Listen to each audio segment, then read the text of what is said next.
హల్లెలూయా. దేవునికి స్తోత్రం. ప్రభువునందు ప్రియమైన దేవుని పిల్లలారా, ఈరోజు ఆదివారము యథా ప్రకారముగా మనం ఆరాధన ప్రారంభించుకుందాం. ఆరాధన ప్రారంభించడం ముందుగా ప్రారంభ ప్రార్థన చేసుకుందాం. అందరూ కళ్ళు మూసుకొని నాతో ఏకీభవించండి. మమ్మల్ని తుమికలుగా ప్రేమిస్తున్న మా ప్రియ పరలోక తండ్రి, నీ యొక్క పరిశుద్ధమైన నామమునకు స్తుతులు స్తోత్రములు చెల్లిస్తున్నా ప్రభా. గడిచిన ఆదివారం నుండి ఈ యొక్క ఆదివారం తండ్రి ప్రభా 18వ తారీఖు 7వ నెల 2021వ సంవత్సరము ఆదివారం వరకు నన్ను మమ్మలను లోకంలో ఉన్న ప్రజలందరినీ, అనేక సంఘంలో ఉన్న ప్రజలందరినీ కూడా, నీ యొక్క దైవబిడ్డలందరినీ కూడా క్షేమంగా ఉంచి కాపాడి నడిపించిన విధానాన్ని బట్టి మీకు వేలాది స్తుతులు స్తోత్రము చెల్లిస్తున్నాం ప్రభువా. మాకంటే గొప్పవారు, ఘనులు, పేరు ప్రఖ్యాతులు గలవారు అనేక మంది ఈ క్షణములు లేరు తండ్రి ప్రభువా. భయంకరమైన రోగముల చేత, అనేక రకముల వ్యాధుల చేత, భయంకరమైన యాక్సిడెంట్ చేత చనిపోయినారు తండ్రి ప్రభువా. మమ్మల్ని అయితే సురక్షితంగా కాచి కాపాడి తండ్రి ప్రభువా, ఈ విధంగా నీ యొక్క సన్నిధిని నిలవబెట్టుకుని నిన్ను ఆరాధించడానికి, నిన్ను సూచించడానికి, నిన్ను మహిమపరచడానికి మీరు ఇచ్చేటువంటి గొప్ప అవకాశమును బట్టి మీకు వేలాది స్తుతులు స్తోత్రము చెల్లిస్తున్నా ప్రభా. ఈ యొక్క ఆరాధన ఆదరించేంత వరకు నీకు మహిమార్థమే జరిగించుకోండి ప్రభా. దేవనైనా పాటలు పాడుచుండగా ప్రియ బిడ్డల యొక్క స్వరములను ముట్టండి తండ్రి ప్రభా. మా స్తుతుల మీద మీరు ఆశీనులను కమ్మని మిమ్మల్ని వేడుకొనుచున్నాం తండ్రి ప్రభా. అదేవిధంగా వాక్య పఠనంలో మీరు ఉండండి తండ్రి ప్రభా. ఈరోజు మాకు ఏ విధమైన వాక్యంతో మీరు మాతో మాట్లాడనే ఉన్నారు, మాతో మాట్లాడండి తండ్రి ప్రభా. దేవనైనా నీకు ఆత్మశక్తి చేత మాతో మాట్లాడండి ప్రభా. మాకు కావాల్సిన ఆత్మీయ ఆహారమును మాకు సమృద్ధిగా దయచేయండి నాయన. ఈ యొక్క వాక్యమును ఎంతమంది అయితే వినుచున్నారో, ఈ యొక్క ఆరాధన కార్యక్రమం ఎంతమంది అయితే చూస్తున్నారో వారందరినీ దీవించి ఆశీర్వదించండి ప్రభా. దేవనైనా నీ ప్రియ బిడ్డలందరినీ రక్షించండి నాయన.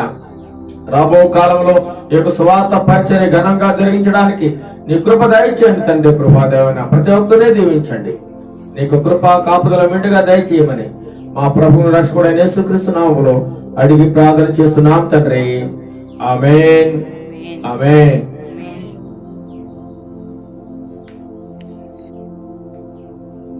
ఆరాధన ప్రారంభించబడి ముందుగా దేవుని స్తుతించుకుందామండి. కొన్ని స్తుతి పాటలు పాడుకుందాం. సంఘమైన బిడ్డలు స్తుతి పాటలతో ప్రభుని గణపరుస్తారు. రెండమ్మ.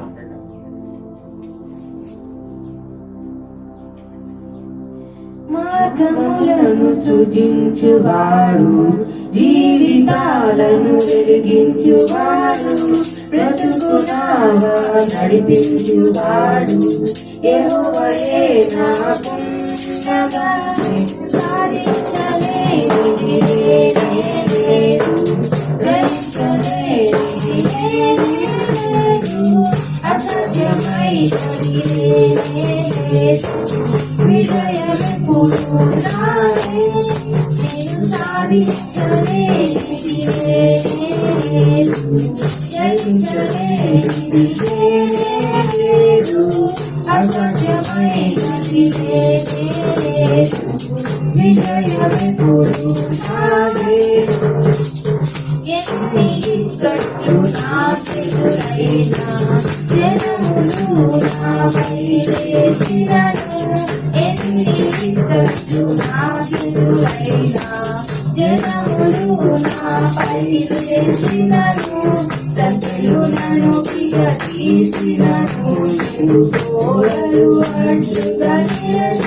I అసాధ్యమైనది ఏమీ లేదు. విజయమెప్పుడు నాదే. సాధించలేనిది ఏమీ లేదు. జయించలేనిది ఏమీ లేదు. అసాధ్యమైనది ఏమీ లేదు. విజయమెప్పుడు నాదే.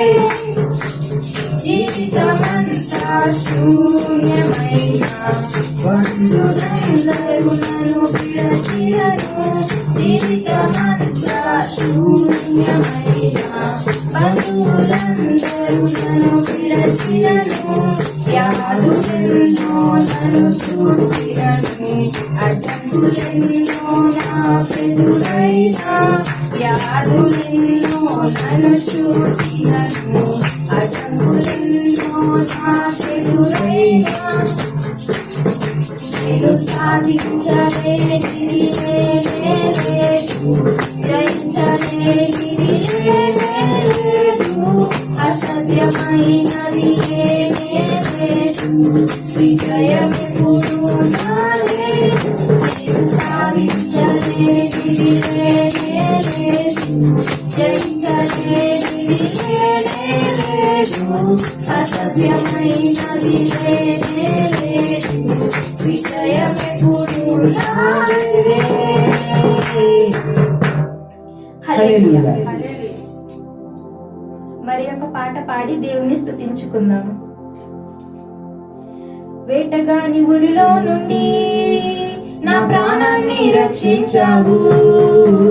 బలమైన రెక్కల కింద నాకు ఆశ్రయమిచ్చావు. వేటగాని ఊరిలో నుండి నా ప్రాణాన్ని రక్షించావు. బలమైన రెక్కల కింద నాకు ఆశ్రయమిచ్చావు. నేనే దేవయ్యా, నేనే ఆధారం, నా దుర్గమా, నా శైలమా. నేనే దేవయ్యా, నేనే ఆధారం, నా దుర్గమా, నా శైలమా. నా తండ్రికి ఆరాధన, ఆరాధన, ఆరాధన. నా యేసునికి ఆరాధన, ఆరాధన, ఆరాధన. నా తండ్రికి ఆరాధన, ఆరాధన, ఆరాధన. నా యేసునికి ఆరాధన. రాత్రి వేళ భయమైనను, పగటి వేళ బాణమైనను. లోకం నుండి విడిచేయదు, నా గుడారము సమీపించదు. రాత్రి వేళ భయమైనను, పగటి వేళ బాణమైనను. లోకం నుండి విడిచేయదు, నా గుడారము సమీపించదు. నేనే దేవయ్యా, నేనే ఆధారం, నా దుర్గమా, నా శైలమా. నేనే దేవయ్యా, నేనే ఆధారం, నా దుర్గమా, నా శైలమా. ఆరాధన, ఆరాధన. నా తండ్రికి ఆరాధన, ఆరాధన, ఆరాధన. నా యేసునికి ఆరాధన, ఆరాధన, ఆరాధన. నా తండ్రికి ఆరాధన, ఆరాధన, ఆరాధన. నా యేసునికి ఆరాధన. 10,000 మంది పడిపోయినా, 10,000 మంది కూలిపోయినా, అపాయము రానే రాదు, నా గుడారము సమీపించదు. 10,000 మంది పడిపోయినా, 10,000 మంది కూలిపోయినా, అపాయము రానే రాదు, నా గుడారము సమీపించదు. నేనే దేవయ్యా, నేనే ఆధారం, నా దుర్గమా, నా శైలమా. నేనే దేవయ్యా, నేనే ఆధారం, నా దుర్గమా, నా శైలమా. ఆరాధన, ఆరాధన. నా తండ్రికి ఆరాధన, ఆరాధన, ఆరాధన. నా యేసునికి ఆరాధన, ఆరాధన, ఆరాధన. నా తండ్రికి ఆరాధన, ఆరాధన, ఆరాధన మానవులను కాపాడుటకు ఈ దూతలను ఏర్పరచావు రాయి తగలకుండా ఎత్తినను పట్టుకున్నావు మానవులను కాపాడుటకు ఈ దూతలను ఏర్పరచావు రాయి తగలకుండా ఎత్తినను పట్టుకున్నావు ఆధారం నా దుర్గమా నా శైలమా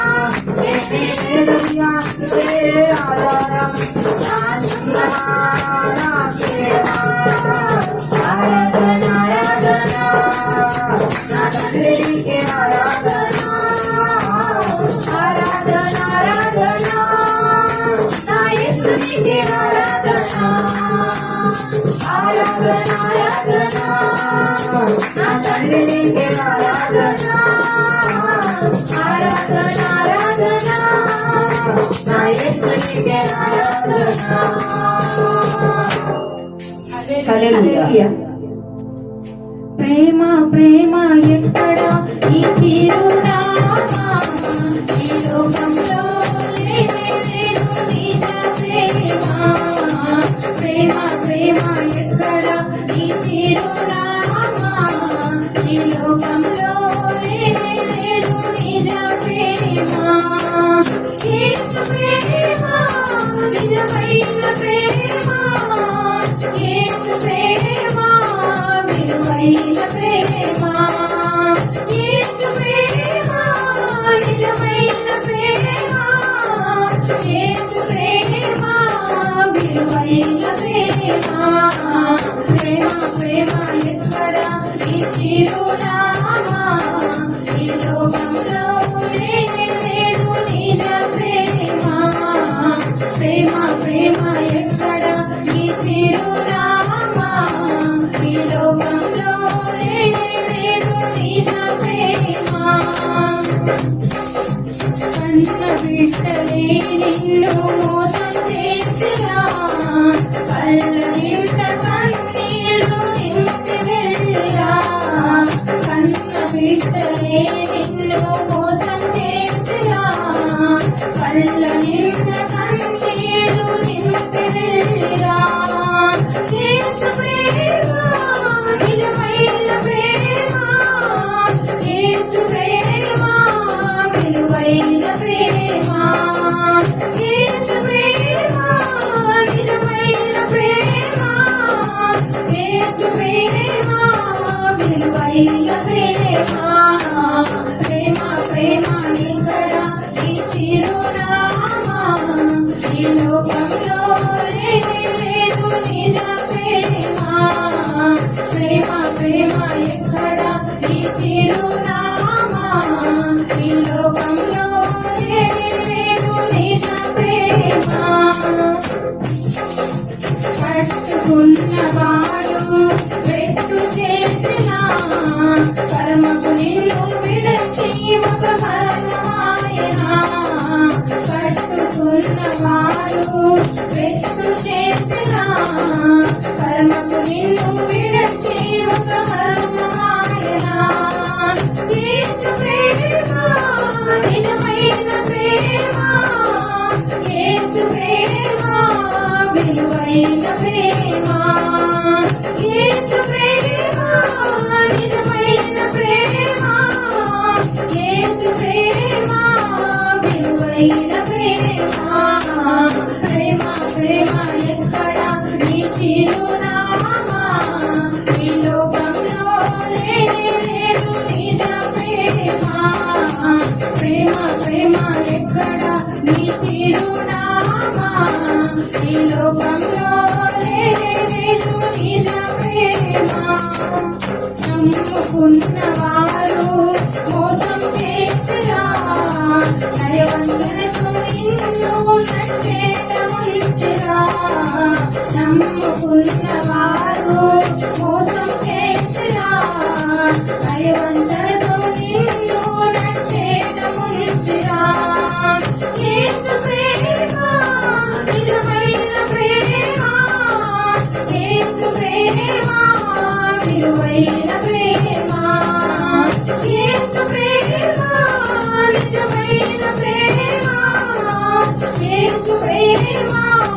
విలువైన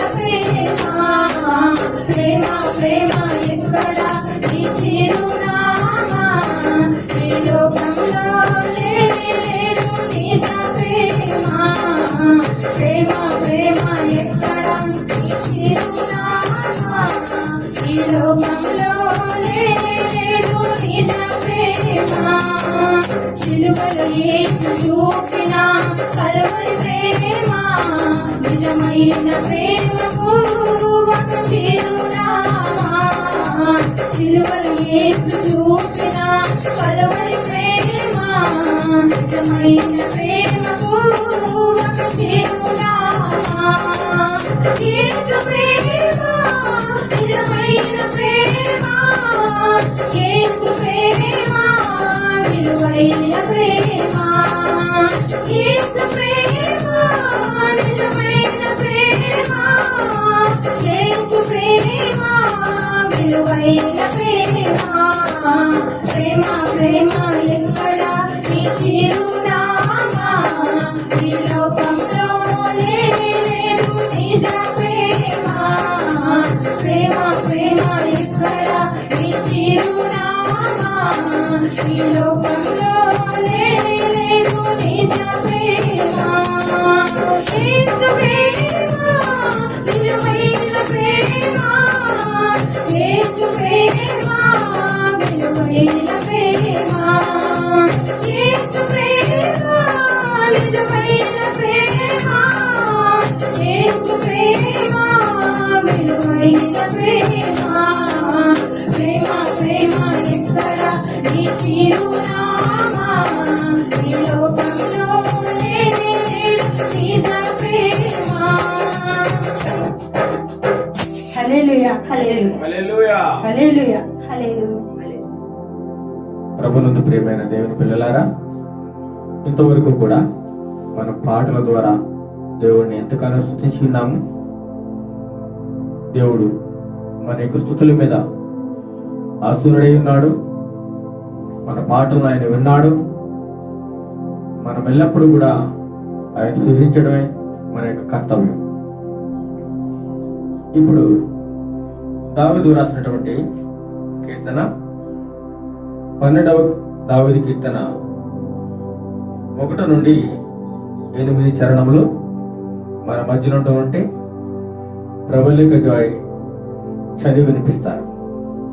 12వ దావీదు కీర్తన. యెహోవా నన్ను రక్షింపుము, భక్తి గలవారు లేకపోయిరి, విశ్వాసులు నరులలో నుండకుండా గతించిపోయిరి. అందరూ ఒకరితోనొకరు అబద్ధములాడుదురు, మోసకరమైన మనస్సు గలవారై ఇచ్చకములాడు పెదవులతో పలుకుదురు. యెహోవా ఇచ్చకములాడు పెదవులన్నిటినీ, బింకములాడు నాలుకలన్నిటినీ కోసివేయును. మా నాలుకల చేత మేము సాధించెదము, మా పెదవులు మావి, మాకు ప్రభువు ఎవడని వారనుకొందురు. బాధపడు వారికి చేయబడిన బలాత్కారమును బట్టియు దరిద్రుల నిట్టూర్పులను బట్టియు నేను ఇప్పుడే లేచెదను. రక్షణను కోరుకొని వారికి నేను రక్షణ కలుగజేసేదను అని యెహోవా సెలవిచ్చుచున్నాడు. యెహోవా మాటలు పవిత్రమైనవి, అవి మట్టి మూసలో 7 మారులు కరిగి ఉదిన వెండి అంత పవిత్రములు. యెహోవా నీవు దరిద్రులను కాపాడెదవు, ఈ తరమువారి చేతిలో నుండి వారిని నిత్యము రక్షించెదవు. నరులలో నీచవర్తన ప్రబలమైనప్పుడు దుష్టులు గర్విష్ఠులై నలుదిక్కులా తిరుగులాడుదురు. దేవుడు తన పరిశుద్ధ వాక్యము దీవించును గాక. ఇంతవరకు దావీదు రాసినటువంటి కీర్తన 12వ కీర్తన చదివి వినిపించిన ప్రబలిక జాయిని దేవుడు బహుగా దీవించి ఆశీర్వదించును గాక. ఇప్పుడు ఆరాధన ప్రారంభించబడుతున్నది. వాక్యంలోనికి వెళ్లే ముందుగా ఈ యొక్క వాక్య పట్ల నిమిత్తము మన మధ్యలో ఉన్నటువంటి జాజి గారు వచ్చి ప్రార్థనలో నడిపిస్తారు. మనం అందరూ కళ్ళు మూసుకున్నట్లయితే ప్రార్థన చేసుకుందాం. మహోన్నతుడా, మహాగణుడా, సర్వశక్తిమంతుడా, సర్వాధికారి, జీవాధిపతి నీకే స్తుతులు స్తోత్రములు తండ్రి. ప్రభువనైనా సర్వము సృజించిన గొప్ప దేవా, నీకే స్తుతులు స్తోత్రములు తండ్రి ప్రభా నాయన.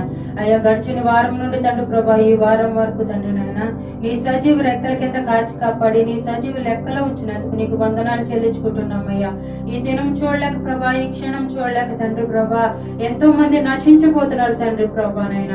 మేము వారికన్నా గొప్ప వారం కాదు గాని ప్రభువా నాయన, నిన్ను నమ్మిన బిడ్డలుగా ప్రభా నాయన నీ ఉచితమైన కృప చొప్పున తండ్రి మమ్మల్ని క్షేమంగా ఉంచినందుకు నీకు స్తుతులు స్తోత్రములు చెల్లించుకుంటున్నాం తండ్రి. అయ్యా ప్రభా ఇంతవరకు తండ్రి నాయన పాటల ద్వారా నేను స్తుతించి ఉన్నాం తండ్రి ప్రభా నాయన. మా స్తుతులు మీరు అందుకున్నారని నమ్ముచున్నాం తండ్రి ప్రభా నాయనయ్యా. ఇదిగో తండ్రి ప్రభా వాక్యంలోకి వెలుచుండగా ప్రభా నాయనయ్యా నీ జీవాహారాన్ని మాకు దయచేయండి ప్రభానయ్యా. నీ సేవకుని నోటి ద్వారా ప్రభా బోరగా ఉండి మీరే మాట్లాడమని అడుగుచున్నాం తండ్రి. ఏ మాటలైతే మాతో మాట్లాడాలని ఉందో ఆ మాటలు మాతో మాట్లాడండి ప్రభానైనా. ఈ సమయం ప్రభానైనా నీవిచ్చిన సమయం తండ్రి మాకు ప్రభానైనయ్యా. తండ్రి ప్రభానైనా ఈ సమయం లేక అనేక మంది లేరు ప్రభానైనా. మాకైతే గొప్ప సమయాన్ని ఇచ్చావు ప్రభా. నిన్ను ఆరాధించడానికి నిన్ను మహిమపరచడానికి మాకు ఇచ్చిన ఈ సమయాన్ని బట్టి నీకు వందనాలు చెల్లించుకుంటున్నాం. నీకే కృతజ్ఞతాస్తుతులు చెల్లించుకుంటున్నాం తండ్రి. నీ వాక్యంలో మర్మాలు తండ్రి ప్రభానైనా మాకు వివరించండి ప్రభానైనా. నీ సేవకుని ద్వారా మాట్లాడమని అడుగుచున్నాం తండ్రి ప్రభానైనా. అయ్యా తండ్రి నైనా ఈ క్షణం మేము ఇలా బ్రతికి ఉన్నామంటే కేవలం నీ కృపే తండ్రి ప్రభానైనా. నీ కృప ఉన్నందుకే తండ్రి ప్రభానైనా ఈ క్షణం మేము ఎలా ఉన్నాం తండ్రి ప్రభా. నీకే స్తుతులు స్తోత్రములు తండ్రి. నీ కృప లేకపోతే మేము ఒక్కొక్క క్షణం కూడా బ్రతకలేమేసయ్యా. నీకే స్తుతులు స్తోత్రములు చెల్లించుకుంటున్నాం తండ్రి ప్రభానైనా. ఈ చిన్న ప్రార్థన నీ పాద సన్నిధికి చేర్చుకోమని అడుగుచ్చు. ఈ ఆరాధన అంతా నీకు మహిమకరంగా జరగడానికి నీ సహాయం దయచేయమని అడుగుచున్నాం ప్రభానైనయ్యా. నీ కృప నీ తోడు నీడ మాకు దయచేయండి ప్రభా. ఆరాధన అంతా నీకే మహిమకరంగా జరగడానికి నీ సహాయం దయచేయమని ఈ చిన్న ప్రార్థన నీ పాద సన్నిధికి చేర్చుకోమని యేసయ్య పరిశుద్ధ నామములో అడిగి వేడుకొంచున్నాం తండ్రి. ప్రార్థన చేసినటువంటి జాలి గారిని దేవుడు బహుగా దీవించి ఆశీర్వదించిన కాక. ఇంతవరకు మనం 12వ దావీదు కీర్తన మనం చదువుకున్నాం. మీకు కీర్తన భాగంలో కీర్తనాకారుడు ఈ విధముగా వ్రాస్తూ ఉన్నాడు. 12వ కీర్తన 1వ చరణంలో చదవండి ఒకసారి. యెహోవా నన్ను రక్షింపుము, యెహోవా నన్ను రక్షింపుము, భక్తి గలవారు లేకపోయిరి. భక్తి గలవారు లేకపోయిరి.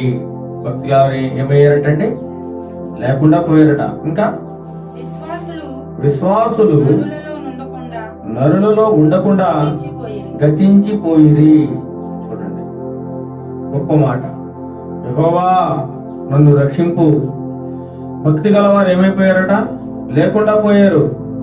విశ్వాసులు యందు విశ్వాసం ఉంచిన వారు నరులలో అనగా మనుషుల్లో ఉండకుండా ఏమైపోయారట? గతించిపోయారు.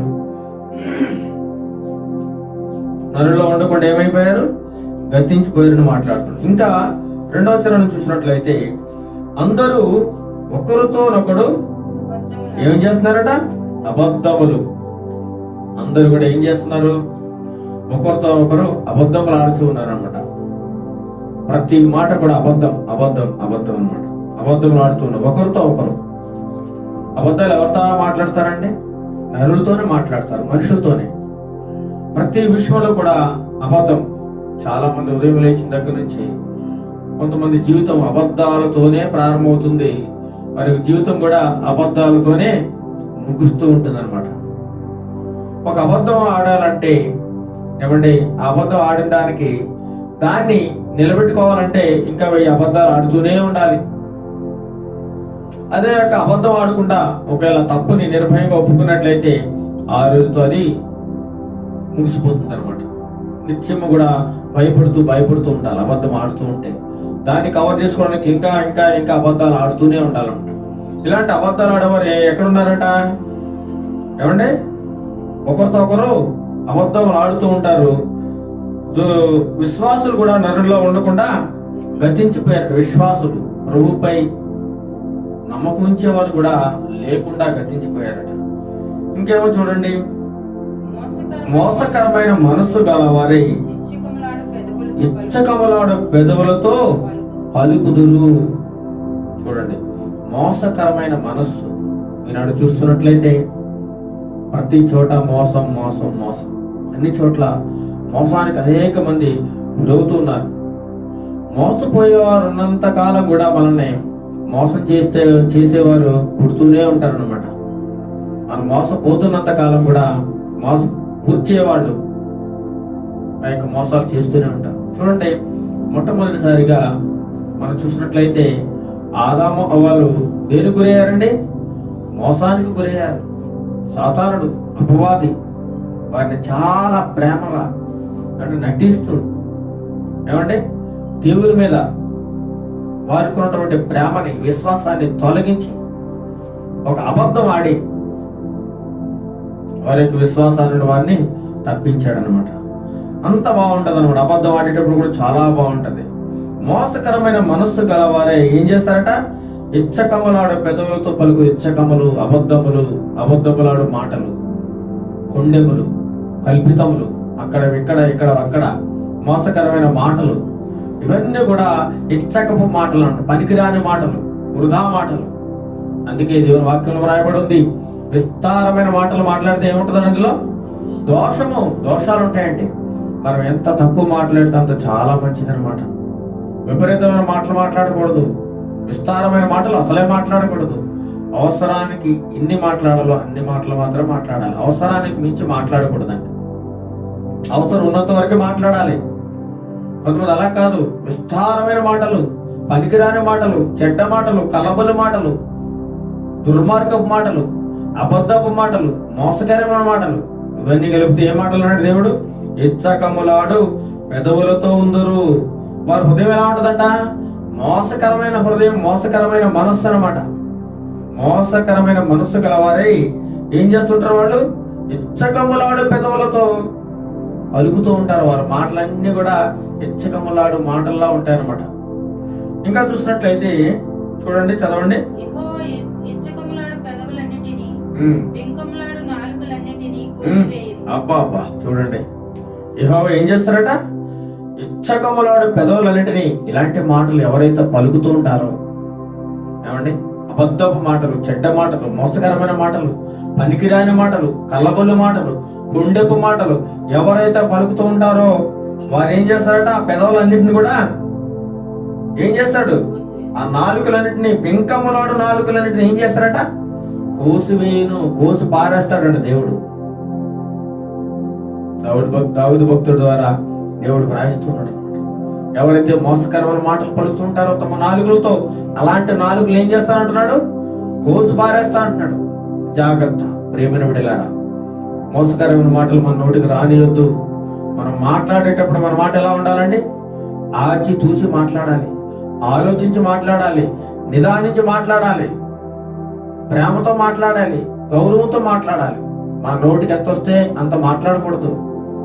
చూడండి, నోట్లో ఉన్నటువంటి నాలుగట లబ లబ లబ లబల వాగేస్తా ఉంటదట. దాని ఇష్టం వచ్చినట్టు వాగేస్తుంది. వాగేసి లోపలికి వెళ్ళి మౌనం కూర్చుంటది. తర్వాత ఏమైతుంది? వీపుకి విమానం మోతుంటది అనమాట. దీని యొక్క మాటలు బట్టి వీపు ఏమైతుంది? వాసిపోద్ది. వీపు నిండా దెబ్బలు, వీపు భరిస్తే దెబ్బలన్నీ కూడా. నాలుగు చాలా ప్రమాదకరమైనది. ప్రియమైన సహోదరి సహోదరుల, నీ నాలుగు నువ్వు అదుపులో పెట్టుకో. నీ మాటలు ఏం మాట్లాడుచున్నావో ఆలోచించి మాట్లాడు, నిదానించి మాట్లాడు. అవసరానికి మించి నువ్వు మాట్లాడదు సుమా. బింకపు మాటలు, మోసకరమైన మాటలు, ఇచ్చకములాడ మాటలు, ఇలాంటి మాటలు మాట్లాడకూడదు. ఇలాంటి మాటలు నువ్వు నీ నాలుగుతో మాట్లాడావా? ఆ నాలుగుని ఏం చేస్తా అంటున్నాడు దేవుడు? కోసి పారేస్తా అంటున్నాడు. జాగ్రత్త, అటువంటి మాటలు నీ నోటికి రానియొద్దు. ఇంకా చదవండి.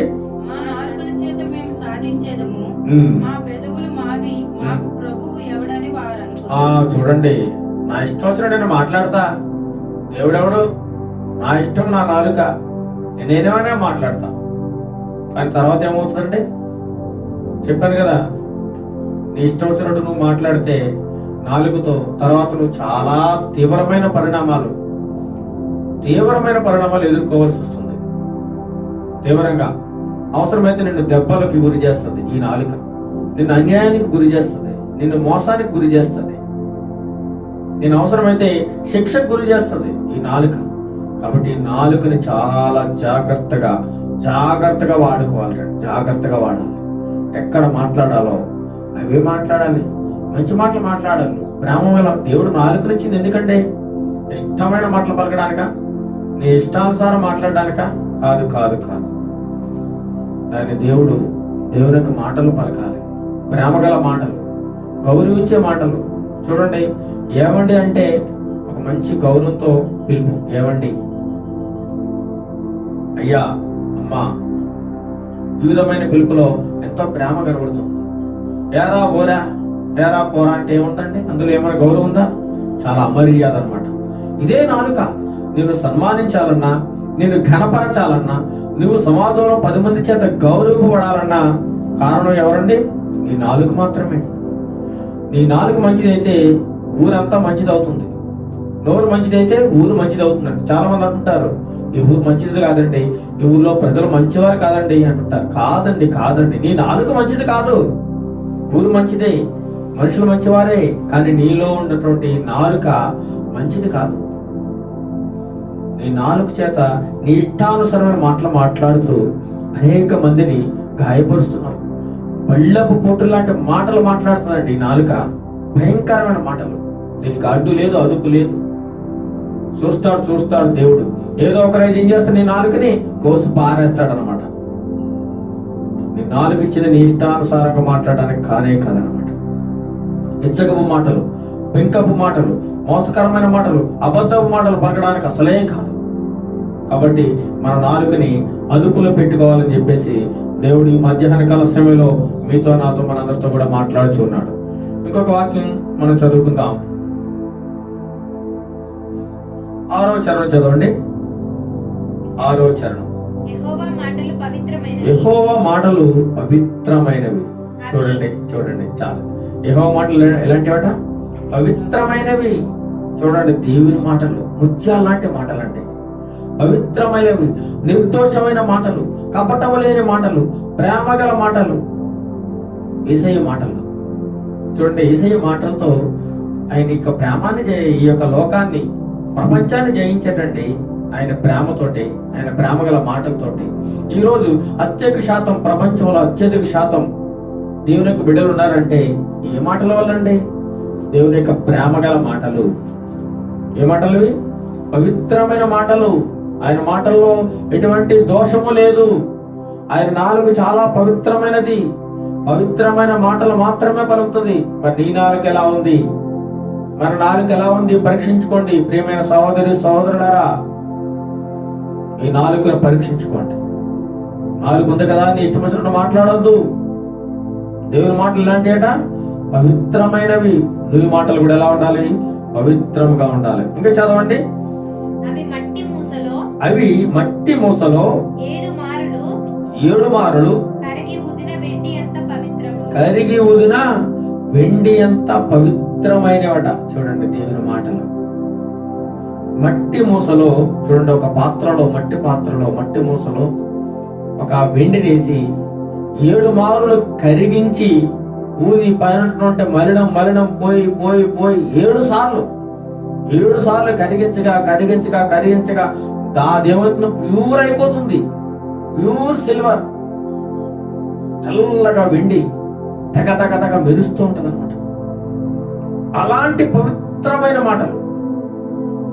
ఎక్కడ కూడా కొంచెం కూడా ఎక్కడ కల్మషం ఉండదు ఆయన యొక్క మాటలు. అలాంటి మాటలట. 7 మారులు కరిగి ఊదిన ఏంటి వెండి ఎంత పవిత్రములు దేవుని యొక్క మాటలు. మరి నీ మాటలు ఎలా ఉన్నాయి? ప్రియ సహోదరి సహోదరుడా, తెల్లవారు లేచి ఉదయం లేచిన దగ్గర నుంచి సాయంత్రం పండుకునే వరకు నీ మాటలు ఎలా ఉన్నాయి? నీ మాటలు ఎలా ఉన్నాయి? ఒక్కసారి నిన్ను పరీక్షించుకో. దేవునికి ఇష్టమైన మాటలు పలుకుచున్నావా?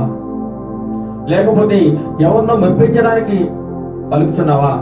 మోసకరమైన మాటలు పలుకుచున్నావా? కపటమైన మాటలు పలుకుచున్నావా? నిన్ను నీవు ఈ యొక్క మధ్యాహ్న కాల సమయంలో పరీక్షించుకో.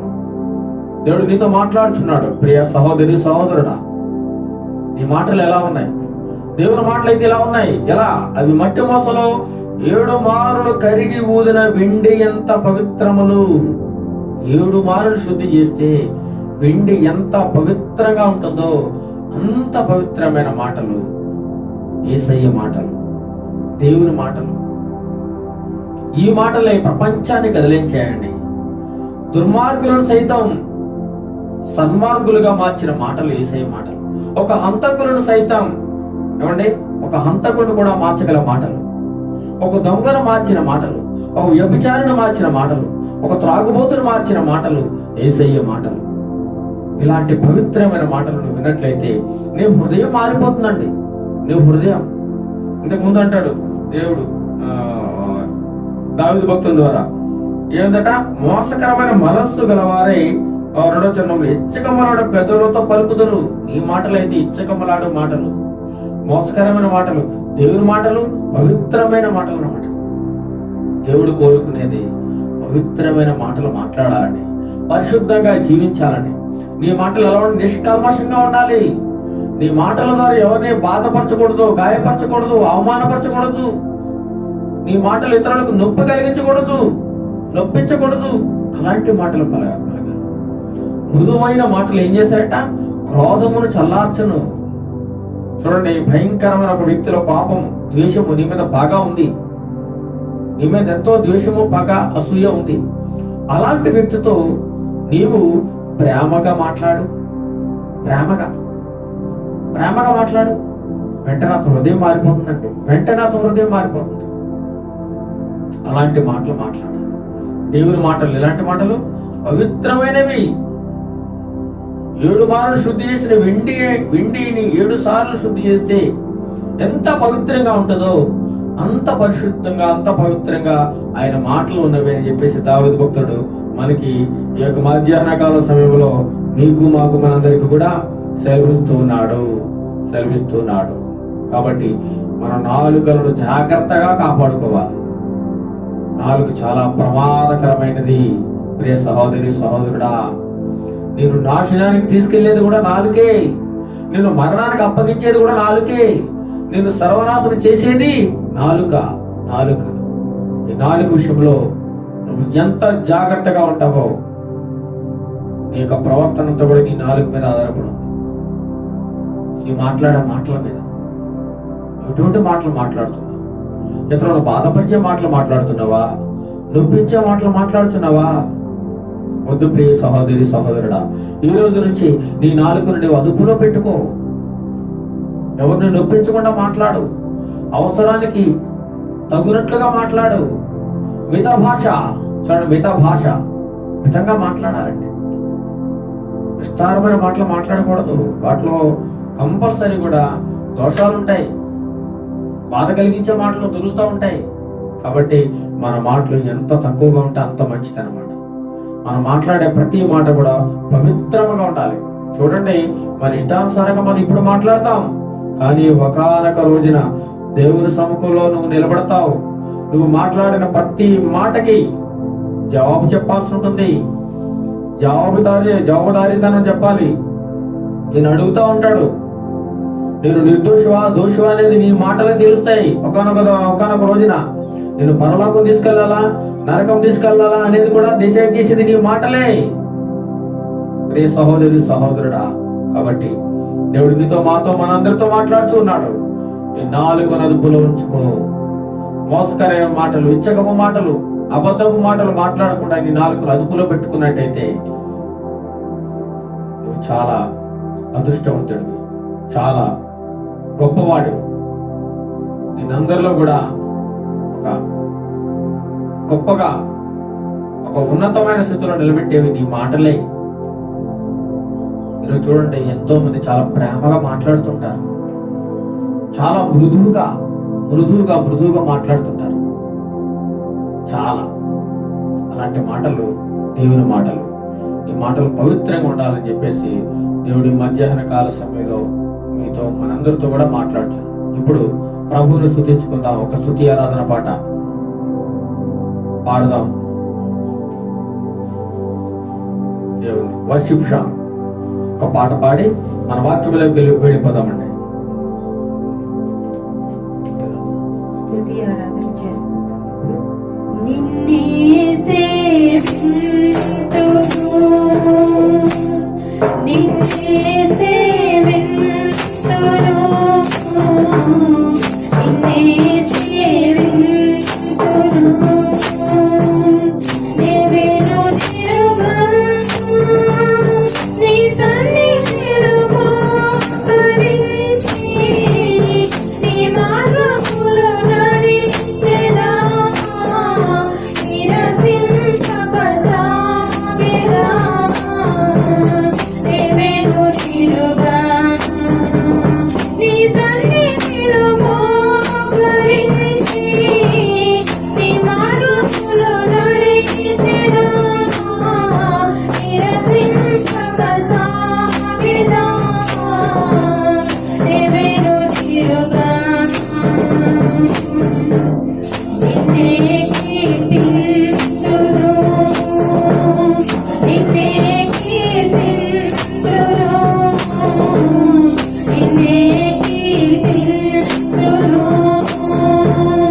హల్లెలూయా.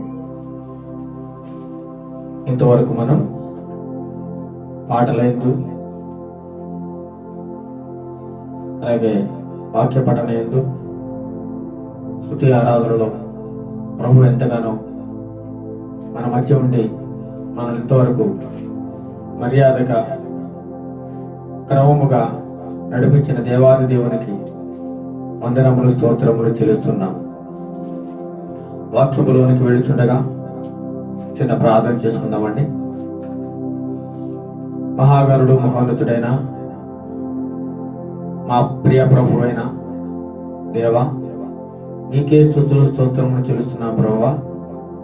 ఇంతవరకు మా మధ్యలో ఉన్నారు, మా స్తుతుల మీద మీరు ఉన్నారు తండ్రి ప్రభా. ఇప్పుడు మీరు మాతో ఏమి మాట్లాడని ఉన్నారు తండ్రి ప్రభా. స్పష్టముగా తేటగా మాట్లాడండి. నీ వాక్యము ద్వారా మా హృదయాలకు కావలసినటువంటి ఆత్మీయ ఆహారమును నీ యొక్క పరిశుద్ధాత్మ శక్తి ద్వారా మాతో మా అందరితో కూడా మాట్లాడండి. ఈ వాక్యం ఎంతమంది అయితే వినుచున్నారో వారందరి హృదయాలలో నీ వాక్యం అనే విత్తనమును ఫలింపజేయండి. మొలకెత్తి చిగురించి ప్రభా ఫలించి అభివృద్ధి పొందడానికి ఎంతగానో ఉపయోగకరంగా ఉండులాగున మీరు వారికి బోధించండి ప్రభువా. సాతాను అంధకార దురాత్మ శక్తులను లయపరచండి నాయన. వాక్యం ఎంతమంది అయితే చూస్తున్నారో వింటున్నారో వారందరి కుటుంబాలను మీరు దీవించి ఆశీర్వదించమని ఈ యొక్క ఆరాధన ఆదరించేంత వరకు ఈ యొక్క మహిమార్థమై జరిగించుకున్నామని మా ప్రభువు రక్షకుడైన యేసుక్రీస్తు నామములో అడిగి ప్రార్థన చేస్తున్నాం తండ్రి. ఆమేన్. ఆమేన్. హల్లెలూయా. హల్లెలూయా. ఈరోజు దేవుడు మనతో ఒక అద్భుతమైన వాక్యం ద్వారా ఈ యొక్క మధ్యాహ్న కాల సమయంలో మనతో మాట్లాడుతున్నాడు. ఈరోజు ఏమి వాక్యము బోధించవలను అని నేను దైవ సన్నిధిలో ధ్యానం చేస్తుండగా దేవుడు పదే పదే ప్రేరేపణ కలుగు చేసి ఈ వాక్యం ద్వారా నా యొక్క బిడ్డలతో మాట్లాడవలసిందిగా ప్రభు యొక్క ప్రేరణ దేవుడు తెలియజేసిన విధముగా ఇప్పుడు మాట్లాడుతున్నాము. మాట్లాడున్నది నేను కాదు, మాట్లాడేది ఎవరండి? దేవుడు. దేవుడి మాటలు, దేవుని మాటలు. నేను నిమిత్త మాత్రుడనే. ఇక దేవుని యొక్క గ్రంథములో ఉన్నది ఉన్నట్లుగానే మాత్రం మాట్లాడాలి. ఉన్నది ఉన్నట్టుగా ఏం చేయాలండి? మాట్లాడాలన్నమాట. దీంతో ఇది కలపకూడదు, ఏది కూడా తీసివేయకూడదు. దేవుడు ఏమైతే మాట్లాడమని బోధించున్నాడో అది మాత్రమే నేను మీతో మాట్లాడవలసినది. నా సొంత మాటలు కానీ లేకపోతే కలబొలు మాటలు కానీ చెప్పడానికి ఎటువంటి వీలు లేదనమాట. వాక్యాన్ని ఉన్నది ఉన్నట్టుగా బోధించాలి. వాక్యంలో ఏమి వ్రాయబడి ఉందో అది మాత్రమే చెప్పాలి. ఇంకేది చెప్పకూడదు. దేవుని సన్నిధిలో దేవుడు మాత్రమే మనందరితో మాట్లాడుతూ ఉండాలి. చూడండి, ఈరోజు మన వాక్య ధ్యానాంశము అబద్ధ బోధకులను గూర్చి జాగ్రత్త పడుడి. చెప్పండి ఒకసారి. అబద్ధ బోధకులను గూర్చి ఏం చేయాలట? జాగ్రత్త పడుడి. చూడండి, చాలా చోట్ల మనం చూస్తూ ఉంటాం, దొంగలు ఉన్నారు జాగ్రత్త. ఎక్కడ ఉంటాయండి మాటలు? రైల్వే స్టేషన్లో, ఇంకా బస్ స్టాండ్లలో, కొన్ని ప్రదేశాల్లో రాస్తూ ఉంటారు, దొంగల జాగ్రత్త, మీ సామాన్లు భద్రంగా పరచుకోండి అని చెప్పేసి అనౌన్స్మెంట్స్ కూడా చేస్తూ ఉంటారు. ఇదేంటి మరి, అబద్ధ బాధకులు ఉన్నారు జాగ్రత్త అని చెప్పి దేవుడే మాట్లాడుతున్నాడండి. దేవుడు తన ప్రియ సేవకుడి ద్వారా మనతో మాట్లాడుచున్నాడు. అంటే వీళ్ళు కూడా ఉంటారా క్రైస్తవ్యంలో? అంటే 100% కూడా ఇప్పుడు ఉన్నారు, అప్పుడు కూడా ఉన్నారు అనమాట. అందుచేతనే ఈ మాటలు పరిశుద్ధ గ్రంథంలో వ్రాయించి ఉంచారు. ఈ గ్రంథంలో ఉందండి, ఎవరు తప్పు చేసినా వ్రాయబడి ఉంది, ఎవరు ఉప్పు చేసినా వ్రాయబడి ఉంది, మంచి వ్రాయబడి ఉంది, చెడు కూడా వ్రాయబడి ఉందండి. దేవుడు దీనిని దాచిపెట్టలేదు, ఉన్నది ఉన్నట్లుగా ఈ యొక్క జీవ గ్రంథంలో వ్రాయించి ఉంచాడు, పరిశుద్ధ గ్రంథంలో. ఎందుకని? మనకి బుద్ధి కలుగు నిమిత్తము, బోధ కలుగు నిమిత్తము ప్రతి మాట వ్రాయబడి ఉందండి. మన హృదయాలను సరి చేసుకోవడానికి, మనం ఏ విధంగా ప్రవర్తించాలి అనేటువంటి విషయాలన్నీ కూడా ఈ యొక్క పరిశుద్ధ గ్రంథంలో వ్రాయబడి ఉన్నాయి. చాలా మంది మాట్లాడుతున్నారు పరిశుద్ధ గ్రంథంలో కొన్ని వాక్యాలు ఇలా ఉన్నాయేంటి, అలా ఉన్నాయేంటి అని మాట్లాడుతున్నారు. ఒక వ్యక్తి తప్పు చేస్తే తప్పు చేసినట్లు వ్రాయబడి ఉంది, ఒక వ్యక్తి అబద్ధం ఆడితే అబద్ధం ఆడినట్లు వ్రాయబడి ఉంది, ఒక వ్యక్తి సత్యం చెప్తే సత్యమే వ్రాయబడి ఉంది. దీనిని మరుగు చేయకుండా ప్రతి ఒక్కటి కూడా యొక్క బైబిల్ గ్రంథంలో, పరిశుద్ధ గ్రంథంలో వ్రాయించి ఉంచాడు అనమాట. కాబట్టి ఈ యొక్క పరిశుద్ధ గ్రంథం సత్యమైన గ్రంథం, జీవ గ్రంథం అనమాట. ఈరోజు దేవుడు మనతో మాట్లాడే అంశం ఏంటంటే, అబద్ధ బోధకులు, అబద్ధ ప్రవక్తలను గురించి మనం ఏం చేయాలట? జాగ్రత్త పడాలి, జాగ్రత్త పడాలి, చాలా ప్రమాదకరం వీరితో అని చెప్పేసి దేవుని యొక్క వాక్యం స్పష్టంగా మనతో ఈ యొక్క మధ్యాహ్న కాల సమయంలో మాట్లాడుతుంది. చూడండి ఒకసారి 2వ పేతురు 2వ అధ్యాయము 1వ వచనం చదవండి. త్వరగా తీసినట్లయితే మనం త్వరగా ముగించుకోవచ్చండి. 2వ పేతురు మరియు అబద్ధ ప్రవక్తలు ప్రజలలో ఉండిరి. 2వ పేతురు 2వ అధ్యాయము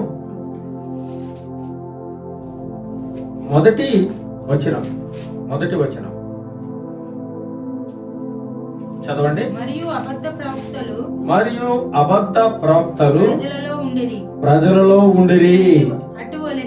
అటువలనే మీలోను అబద్ధ బోధకులుందురు. మీలోను కూడా ఎవరుంటారట? అబద్ధ బోధకులు ఉంటారట.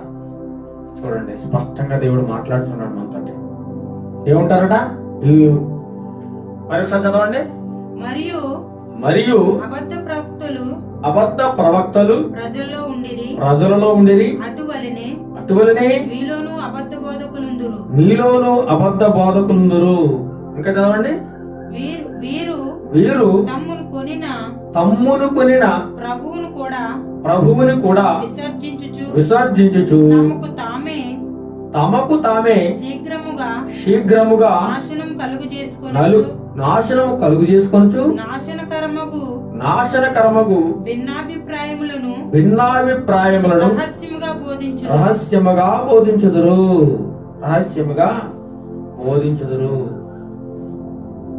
పేతురు రాస్తున్నాడు అన్నమాట. పేతురు రాసిన పత్రిక 2వ పత్రిక 2వ అధ్యాయంలో చాలా స్పష్టంగా వ్రాయబడి ఉందండి. మరియు అబద్ధికులైన ప్రవక్తలు. ప్రవక్త అనగా ఎవరండి? ప్రవక్త అనగా ప్రవచించేవాడు, ప్రవచనాలు చెప్పేవాడు. దేవుడు అలనాడు అనేక మంది ప్రవక్తలతో మాట్లాడుతూ ఉండేవారు. వారు దేవుని యొక్క సముఖంలో కనిపెట్టి దేవునితో వారు మాట్లాడుతూ ఉండేవారు. దేవునికి మానవులకి మధ్యవర్తులుగా ఈ ప్రవక్తలు ఉండేవారు అనమాట. ప్రజలకు ఏమి చెప్పవలను, ఏమి బోధించవలను అనేటువంటి అనేకమైన విషయములు దేవుడు తన ప్రవక్తల ద్వారా తెలియజేస్తూ ఉండేవాడు. ఇలాంటి ప్రవక్తలు కూడా అబద్ధ ప్రవక్తలు ఉన్నారటండి. ఎవరున్నారు? అబద్ధ ప్రవక్తలు. అంటే అబద్ధ ప్రవక్తలు అంటే ఎవరు? దేవుడు ఏది చెప్పమన్నాడో అది చెప్పకుండా వీరు సొంతంగా లేనిపోని మాటలు, కల్పితాలు చెప్పేవారిని ఏం చేస్తారండి? వీరిని ఏమంటారు? అబద్ధ ప్రవక్తలు అంటారు అన్నమాట. అబద్ధ ప్రవక్తలు. మరి అబద్ధ బోధకులు ఎవరు? ఎవరైతే ఈ యొక్క సత్య స్వార్థను బోధిస్తూ లేనిపోని కల్పిస్తూ ఉన్నదాన్ని తీసేసి లేనిది కలుపుతూ కల్లబుల్లి మాటలు కల్పనా కథలు చెబుతూ ప్రజలను మభ్యపెడుతూ ప్రజలకి వారికి కావలసిన ఆత్మీయ ఆహారాన్ని అందించకుండా ముసలమ్మ ముచ్చట్లు కాకమ్మ కబుర్లు చెబుతూ వారిని మోసం చేస్తూ ఉంటారు. ప్రభువులు ఎదగనీయకుండా చేస్తారు. ఇలాంటి వారందరూ కూడా అబద్ధ బోధకులు, తప్పుడు బోధ చేస్తూ ఉంటారన్నమాట. ఇలాంటి వారు కూడా మీలో ఉన్నారు. 2 కేటగిరీస్ అండి. అబద్ధ ప్రవక్తలు ఉన్నారు, ఇంకెవరు? రెండవది అబద్ధ బోధకులు ఉన్నారు. కాబట్టి మీరు ఏం చేయాలట? చాలా జాగ్రత్తగా ఉండాలి. అటువలని మీలోను కూడా అబద్ధకులైన బోధకులు కూడా ఉన్నారు. మీలోను మనలో ఉన్నారండి. ఈరోజు చూసినట్లయితే చాలా చోట్ల అబద్ధ బోధకులు పుట్టగొడుగులా పుట్టుకొస్తున్నారండి. పుట్టగొడుగులాగా మనం చూస్తూ ఉన్నాం, వార్తల్లో చూస్తున్నాం, అనేక చోట్ల వింటూ ఉన్నాం. లేనిపోని మాటలండి. మన ఒక దైవ సేవకుడు ఒక సినిమాలకు సంబంధించిన ఒక సహోదరుడి విషయంలో, అతనికి యాక్సిడెంట్ అయిన విషయంలో ఒక దైవజనుడు దేవుడు తనతో మాట్లాడుతున్నట్లుగా ఒక ప్రవచనాన్ని సోషల్ మీడియాలో పెట్టేశాడండి. దేవుడు నాతో ఇలా చెప్పాడు, ఏమనట? ఈ వ్యక్తి చనిపోడు, బ్రతుకుతాడు, ఇతడు దేవుని సేవకు వరకు వాడబడతాడు అని చెప్పేసి దేవుడు నాతో చెప్పాడు, నాతో స్వయంగా చెప్పాడు అని చెప్పేసి ప్రజలందరినీ కూడా నమ్మించాలని చూశాడు. ప్రజలందరినీ కూడా నమ్మించాలని చూశాడు. చివరికి ఏమైందండి? ఆయన చనిపోయాడు. మరి ప్రవచనం ఏమైంది? నెరవేరలేదు. మరి ప్రజల్లో ఏమనుకుంటారు? ఈయన చెప్పిన ప్రవచనం ఏమైంది? అబద్ధం అయిపోయింది, నెరవేరలేదు. మరి నిజంగా దేవుడు చెప్పింది అయితే మరి 100% నెరవేరాలి కదా. దేవుడు నిజంగా మాట్లాడింది అయితే తప్పకుండా నెరవేరి తీరాలి కదా. మరి ఎందుకు నెరవేరలేదు? అబద్ధ ప్రవచనం. దేవుడు చెప్పలేదండి. ఇలాంటి విషయాలు అనేక మంది బోధిస్తున్నారు. అందుకే అబద్ధ బోధకులు దేవుడు స్పష్టంగా ఈ రోజు మధ్యాహ్న కాల సమయాన్ని తెలియజేస్తా ఉన్నాడు.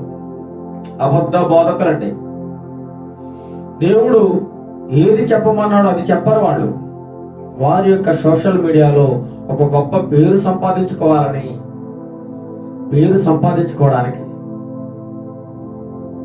అనేక మంది ఆయన్ని గుర్తించడానికి ఇలాంటి మాటలు మాట్లాడుతున్నారు.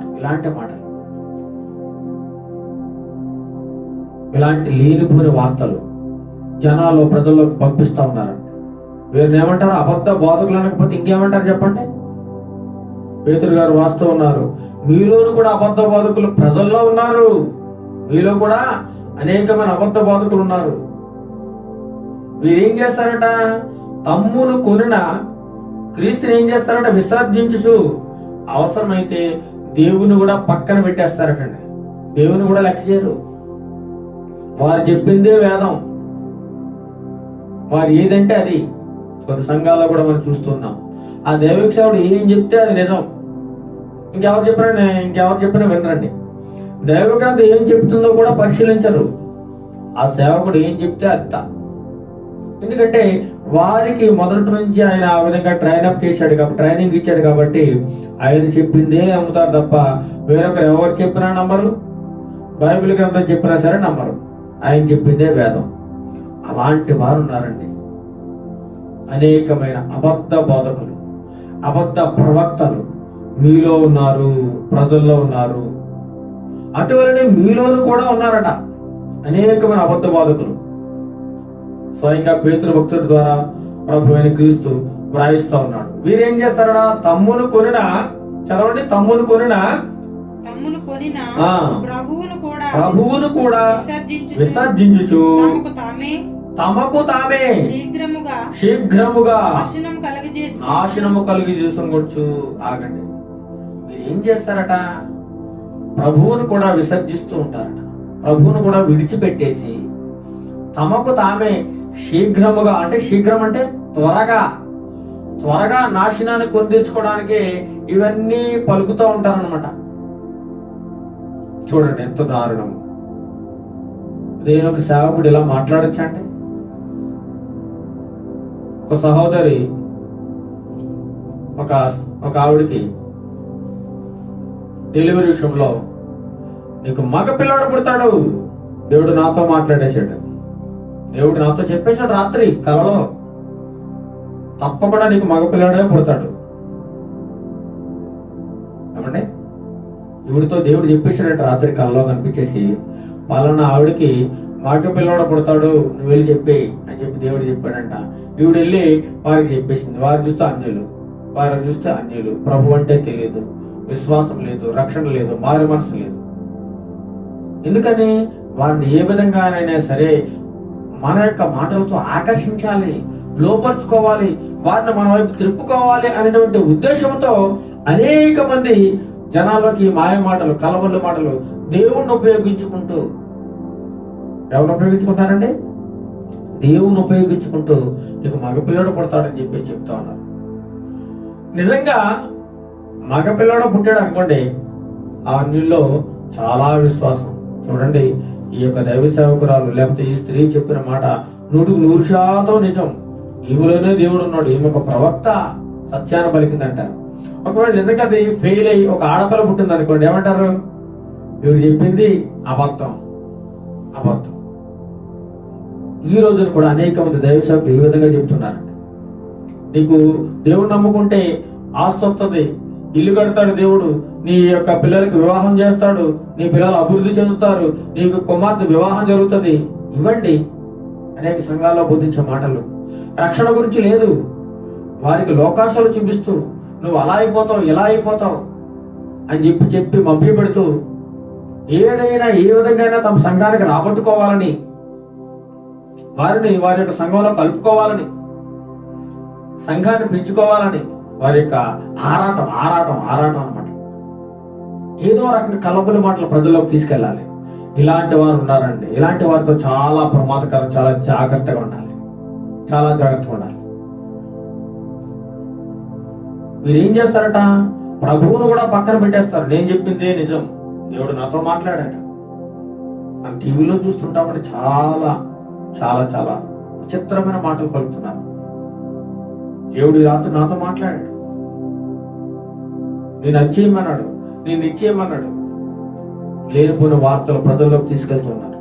ప్రజలు అమాయకమైన ప్రజలు మభ్యపడుతూ ఉన్నారండి, సమాజాన్ని పాడు చేస్తున్నారు. అందుచేతనే ఈనాడు అనేక మంది హైందవ సోదరులు కూడా క్రైస్తవ్యాన్ని ద్వేషించడానికి కారకులుగా వీరు తయారవుతున్నారు. ఎవరు? ఈ అబద్ధ బోధకులు, అబద్ధ ప్రవక్తలండి. భయంకరమైన బోధలు. వాళ్ళకి మనుషులకి సంతోషపెట్టే వాక్యం చెప్తారు. చాలా మనుషులను సంతోషపెట్టే వాక్యాలు బైబిల్ ఉన్నదన్నట్టు చెప్పరు. వాళ్ళకి అనుకూలంగా, వారికి బాధ కలగకుండా, వారిని నొప్పించకుండా మాట్లాడుతూ ఉంటారు. అనేకమైన విషయాలను దాచిపెట్టి అనుకూలమైన వాక్యాలు మాత్రం చెప్తూ ఉంటారండి. ఇలాంటి వారితో చాలా జాగ్రత్తగా ఉండాలి మీరు అని చెప్పేసి పేతురు గారు వ్రాస్తూ ఉన్నాడు అనమాట. ఇంకేమంటే చూడండి, నాశనకరమగు భిన్నాభిప్రాయములను ఏం చేస్తారట? రహస్యముగా బోధించుదురు. వీరేం చేస్తారట? నాశనకరమగు భిన్నాభిప్రాయములు, ముక్కలు. ఇక్కడ ఒక మాట చెప్తారు, అక్కడ ఒక మాట చెప్తారు, అక్కడ ఒక మాట చెప్తారు. రకరకాల భిన్నాభిప్రాయాలు, వీరికి వీరే సొంత నిర్ణయాలు బైబిల్ పక్కన పెట్టేస్తారు. వీరి యొక్క ఆలోచనలతో, వీరి యొక్క ఉద్దేశాలతో మా సంఘం అలా ఉండాలి, ఇలా ఉండాలి అని చెప్పి కొత్త ట్రెండ్. చూడండి, క్రిస్మస్ వచ్చిందంటే రకరకాల బ్రేక్ డాన్సులు వేస్తూ ఉంటారండి. ఆడపిల్లలు, మగపిల్లలు సినిమాలు చూసి సినిమాలు ఏ విధమైన డాన్స్ చేస్తున్నారు అటువంటి బ్రేక్ డాన్స్లు వేస్తూ విచ్చలవిడిగా అసభ్యకరమైన వస్త్రాలు ధరించుకుని చాలా దారుణంగా చేస్తూ ఉంటారు. అల్లరితో కూడిన ఆటపాటలకు దేవుడు కర్త కానే కాదండి. అల్లరితో కూడిన ఆటపాటలు వెండి కూడా వాటిని చూడడానికి అనేక మంది ప్రజలు వస్తారు. దేవుని యొక్క రక్షణ సువార్త వినడానికి కాదు, వీళ్ళు వేసే బ్రేక్ డాన్సులకి, వీళ్ళు వేసే నాటికలకి, వీళ్ళు వేసే ఎగురులాట్లకి చూడడానికి వస్తూ ఉంటారు అన్నమాట. ఇది ఒక అట్రాక్షన్. ఇదొక అట్రాక్షన్, అనేక మందిని అట్రాక్షన్ చేయడానికి, అన్యుల్ని వీరు తిప్పుకోవడానికి ఇలాంటి కార్యక్రమాలు అనేక మంది అబద్ధ బోధకులు చేస్తున్నారు. బైబిల్లో రాయబడి ఉందని చెప్పండి. బ్రేక్ డాన్స్ లేవని, డాన్స్ లేకపోతే రక్షణ రాదా? ప్రతి ఒక్కరిది ఒక అలవాటు. ఒకరిని చూసి ఇంకొకరు నేర్చుకోవడం. ఆత్మీయమైన పాటలు లేవు, అంత ఎగురులాట బ్రేక్ డాన్సులు. చర్చిలోకి తీసుకొచ్చారు బ్రేక్ డాన్సులు కూడా. సినిమా హాల్లో తెర మీద కనబడే మనకి బ్రేక్ డాన్సులు. ఈరోజు అనేక సంఘాల్లో చూసినట్లయితే బ్రేక్ డాన్సులు కనబడుతూ ఉన్నాయి. స్త్రీలు, పురుషులు, యవనస్తులు విపరీతంగా. ఎందుకు వారి ఇలా తయారు కావడానికి వారికి ఎవరు కారకులు అంటే దైవ సేవకులే ప్రోత్సాహం చేస్తున్నారు. వారు ఆత్మీయమైన పాటలు లేవు, ఆత్మీయమైన సంగీతం లేదు. చాలా పాటలు, సినిమా పాటలు, సేమ్ యాజ్ ఇట్ ఈజ్ సినిమాకి సంబంధించిన బ్యాక్గ్రౌండ్ మ్యూజిక్లతో జనాన్ని ఉత్సాహపరుస్తూ అవసరమైతే గంతులేసేలా చేయించాడు. అంత భయంకరంగా చేస్తున్నారు అన్నమాట ఈనాడు సమాజం. ఏం చేస్తారు? భిన్నాభిప్రాయాలు కల్పిస్తూ నాశనకర్మకు ఏం చేస్తారంటే నాశనకర్మకు భిన్నాభిప్రాయాలను ఏం చేస్తారు? వీరు రహస్యముగా బోధించురు. ఇలాంటి వారు మీలో ఉన్నారు, చాలా జాగ్రత్త పడండి. అబద్ధ బోధకులు, అబద్ధ ప్రవక్తలు మీలో ఉన్నారు. నా ప్రియ బిడ్డలారా, జాగ్రత్త పడండి అని చెప్పేసి ప్రభు వారు అపోస్తలుడైన పేతురు గారి ద్వారా మనకి మధ్యాహ్న కాల సమయంలో బోధిస్తున్నాడు. ఇంకొక మాట చూద్దాం. యాకోబు రాసిన పత్రిక 3వ అధ్యాయం 1వ వచనం చదవండి. యాకోబు 3:1. యాకోబు 3:1. యాకోబు 3:1.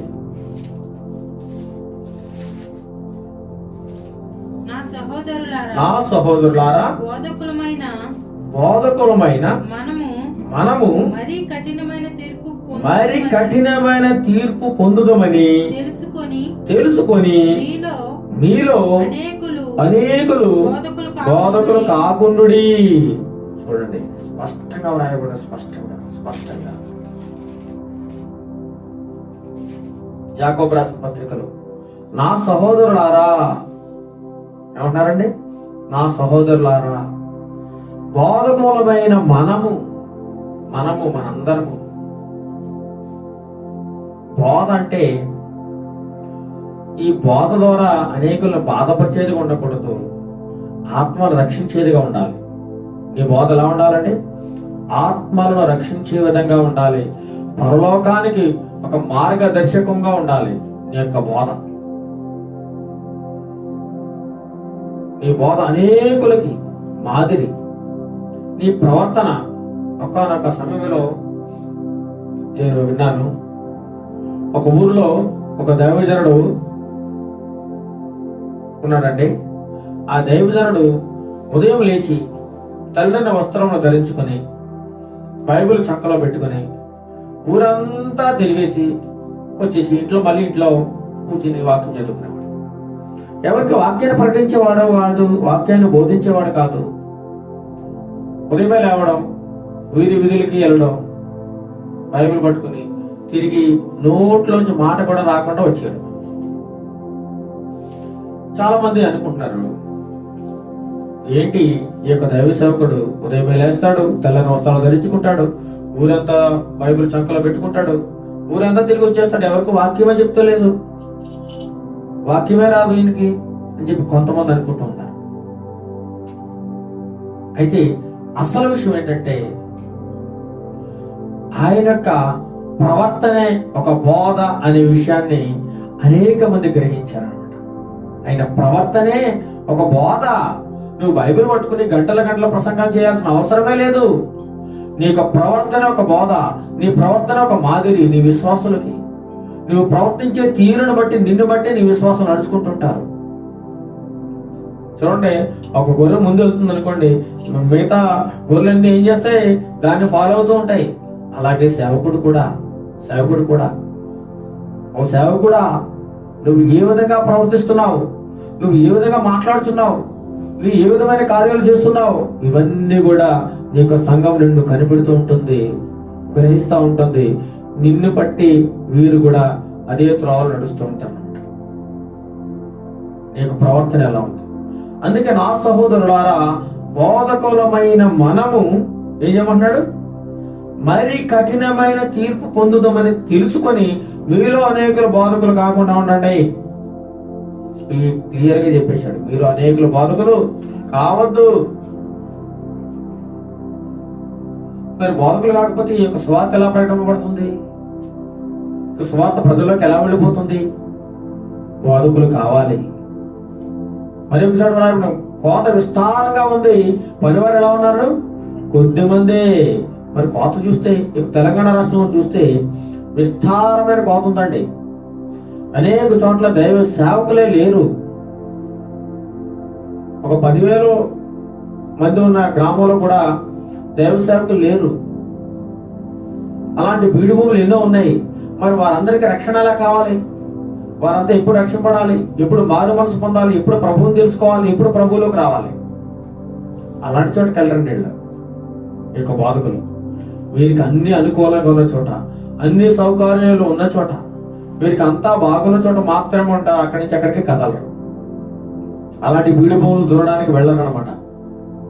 ఎక్కడైతే సుఖవంతమైన విలాసవంతమైన జీవితం ఉందో అక్కడ మాత్రమే వీళ్ళు స్థావరాన్ని ఏర్పాటు చేసుకుంటూ ఉంటారు. కాబట్టి వీళ్ళు అనేకులు బోధకులు కాకుండా ఉండడమే చాలా మంచిది.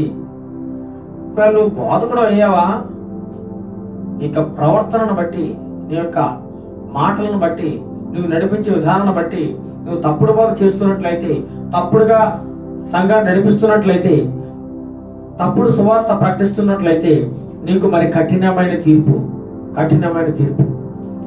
విశ్వాసుల కంటే బోధకులకే మరి ఎక్కువ రెట్లు కఠినమైన తీర్పు ఉంటుంది. అందుకని మీరు అనేక మంది బోధకులు కాకుండా ఉండండి అని యాకోబు భక్తుడు క్లియర్ గా మనకు తెలియజేస్తున్నాడు. చాలా మంది ఈ రోజులు మాట్లాడితే దేవుని సేవ అంటూ, దేవుని బోధకుడు అంటూ, వారికి వాక్య పరిజ్ఞానం ఉండదు, వాక్యం తెలియదు, వాక్యం బోధించే విధానం తెలియదు. కానీ దేవుని సేవకులుగా చలామణి అయిపోతూ ఉన్నారండి.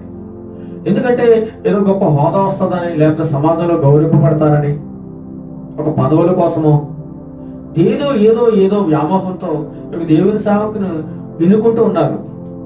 రెవరెండ్ అయిపోవాలని, లేదా బిషప్ అయిపోవాలని, అపోస్తలుడు అయిపోవాలని, ఇలా రకరకాల కోరికలు. నేను ఒక ట్యాగ్ తగిలించుకోవాలని, ఒక బిరుదు, మళ్ళీ ఈ వీళ్ళకి ఒక బిరుదులు అనమాట. అందరి చేత సన్మానింపబడాలని, శాలువలు కప్పించుకోవాలని, మంచి ఉన్నతంగా ఉండాలని, హుందాగా ఉండాలని, అందరూ నన్ను గౌరవించాలని, ఇదన్నమాట. ఇలాంటి కోరికలతో చాలా మంది దైవ సేవకులుగా మారిపోతూ ఉన్నారండి. చూస్తా ఉన్నాను. ఎవరో ఏదో అన్నారని, వేరొక సేవకుడు మీద నీకు ఇష్టం లేకపోతే నువ్వే ఒక సేవకుడిగా మారిపోవడం.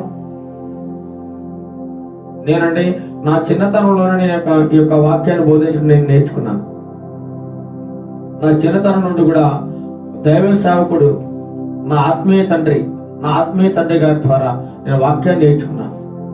చిన్నతనం నుండి కూడా బైబిల్ మోస్తూ, ఆయన బ్యాగ్ మోస్తూ, ఆయన కూడా అనేక ప్రాంతాలు వెళ్ళి దేవుని యొక్క సువార్త ప్రకటిస్తూ ఉంటాం.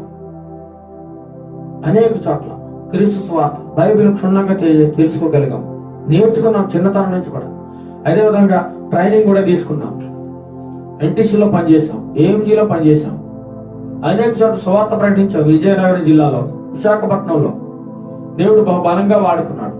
మినిస్ట్రీస్ లో అనేక చోట్ల దేవునికి సువార్త ప్రకటించాం. దేవుడు అవకాశం ఇచ్చాడు. ఈ సువార్త పరిచయం అంటే ఏదో ఆషామాషి కాదండి. ఏదో 4 మాటలు నేర్చుకుని, ఎవరో చెప్పి 4 మాటలు నేర్చేసుకుని, బైబిల్ పట్టేసుకుని సువార్తకుడు చలామణి అయిపోదామంటే కూడదు. అబద్ధ బాధకుడు అయిపోతావు దేవుని దృష్టిలో. మరి కఠినమైన తీర్పులోకి వెళ్ళిపోతావు. జాగ్రత్త సుమా. ఏదో అనుకుంటున్నావేమో, అందరిలాగా నేను కూడా ఒక దైవ సేవకుడు అయిపోవాలి, అందరిలాగా నేను కూడా ఒక మంచి బోధకుడు కావాలి అని నీకు నువ్వు అనేసుకుంటున్నావా? దేవుని చిత్తం లేకుండా, దేవుని యొక్క పిలుపు లేకుండా నీ ఇష్టానుసారమైన నిర్ణయం నువ్వే తీసుకుంటున్నావా? అబద్ధ బోధకుడువి నువ్వు, అబద్ధ బోధకురాలువి. జాగ్రత్త. మరి కఠినమైన తీర్పులోకి వెళ్ళిపోతావు. బోధకుడు కాకుండా ఉంటే మంచిది అని చెప్పేసి దేవుని వాక్యంలో స్పష్టంగా రాయాలి. నా సహోదరులారా, బోధకులమైన మనము మరి కఠినమైన తీర్పు పొందుదామని తెలుసుకొని మీలో అనేకుల బోధకులు కాకుండుడి.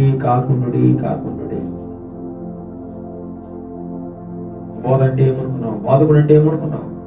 నీ ప్రవర్తన, నీ యొక్క మాట, నీలో తగ్గింపు స్వభావము, నీ యొక్క మృదువు గల మాటలు, సంఘాన్ని అభివృద్ధి పరిచే మాటలు. నువ్వు మాటలు కొన్ని సంఘాల్లో నేను వింటున్నానండి, చాలా సంఘాల్లో కూడా విన్నాను. వాళ్ళు బోధ చేసేటప్పుడు వారికి కుటుంబంలో ఉన్న కుటుంబ సభ్యులు గొప్పలు చెప్పుకుంటా ఉంటారు. నా కొడుకు అలాగా, నా కూతురు ఎలాగా, నేను ఎలాగా, నా భర్త ఎలాగా, నా కుటుంబం అలాగా. ఇది గొప్పలు. వాక్యం లేదు ఇక డబ్బా, నీ సెల్ఫ్ డబ్బా కొట్టుకుంటూ ఉంటారండి. సెల్ఫ్ డబ్బా, వాక్యం అనేది పక్కకు వెళ్ళిపోతూ ఉంటది. వారిలో దేవుని ఆత్మ ఏమని చెప్పండి? వారు అలాగా, వీరు ఎలాగా, లోక విషయాలన్నీ తీసుకురావడం, సంఘంలో బోధించడం. ఇంకొక విషయం, ఎవరైనా కానుకలు ఎక్కువస్తే వారిని గొప్పగా పొగడ్డం సంఘంలో. అలా నా సహోదరుడు 10,000 ఇచ్చాడు, ప్రతి వారం అదే డబ్బా. ఎందుకని? అలా డబ్బా కొట్టకపోతే ఆయన మళ్ళీ వారం రాడు. అదొక భయం నీకు. ఈ విధంగా అనేక సంఘాలు ఉన్నాయన్నమాట, సెల్ఫ్ డబ్బా కొట్టుకుంటూ. ఇలాంటి బోధలు పనికిరావు. జాగ్రత్తగా ఉండండి విశ్వాసులారా. కళ్ళు తెరవండి. మీరు బైబిల్ చదవండి. బైబిల్ అండి మనకన్నిటికీ ముఖ్యం. బైబిల్ యొక్క పరిశుద్ధ గ్రంథంలోనే ఉందంతా, చరిత్ర అంతా. ఈ యొక్క బైబిల్ చదివితే చాలు. దేవుని సేవకుడు ఆ విధంగా చెప్తున్నాడా లేదా, వాక్య గ్రంథంలో దేవుడు అలా వ్రాయించాడా లేదా ఒకసారి పరిశీలించండి. ఎవరో చెప్పింది గుడిగా నమ్మొద్దు సుమా, ఎవరో చెప్పింది నమ్మొద్దు. నేను చెప్పింది కూడా నమ్మాల్సిన అవసరం లేదు. వాక్యంలో ఉందా లేదా పరిశీలించండి.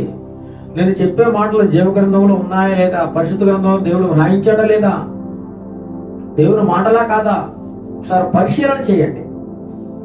పరిశోధించండి వాక్యాన్ని. స్పష్టంగా తేటగా మీకే అర్థమవుతుంది ఎవరు ఏ వాక్యం బోధిస్తున్నారు, ఎవరి మాటలు ఏ విధంగా ఉన్నాయి.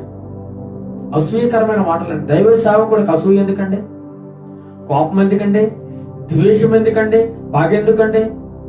అనేక చోట్ల చూస్తూ ఉన్నాం. ఈ సేవకుడు అంటే ఆ సేవకుడు గిట్టదు, ఆ సేవకుడు అంటే ఈ సేవకుడు గుట్టదు.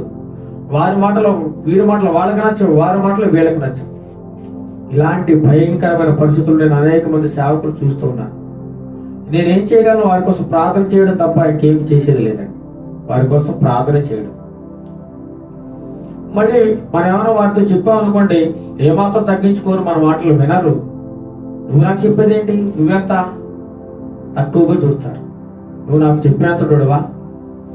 వాక్యాన్ని పరిశీలించరు, వాక్యానుసారంగా నడవరు.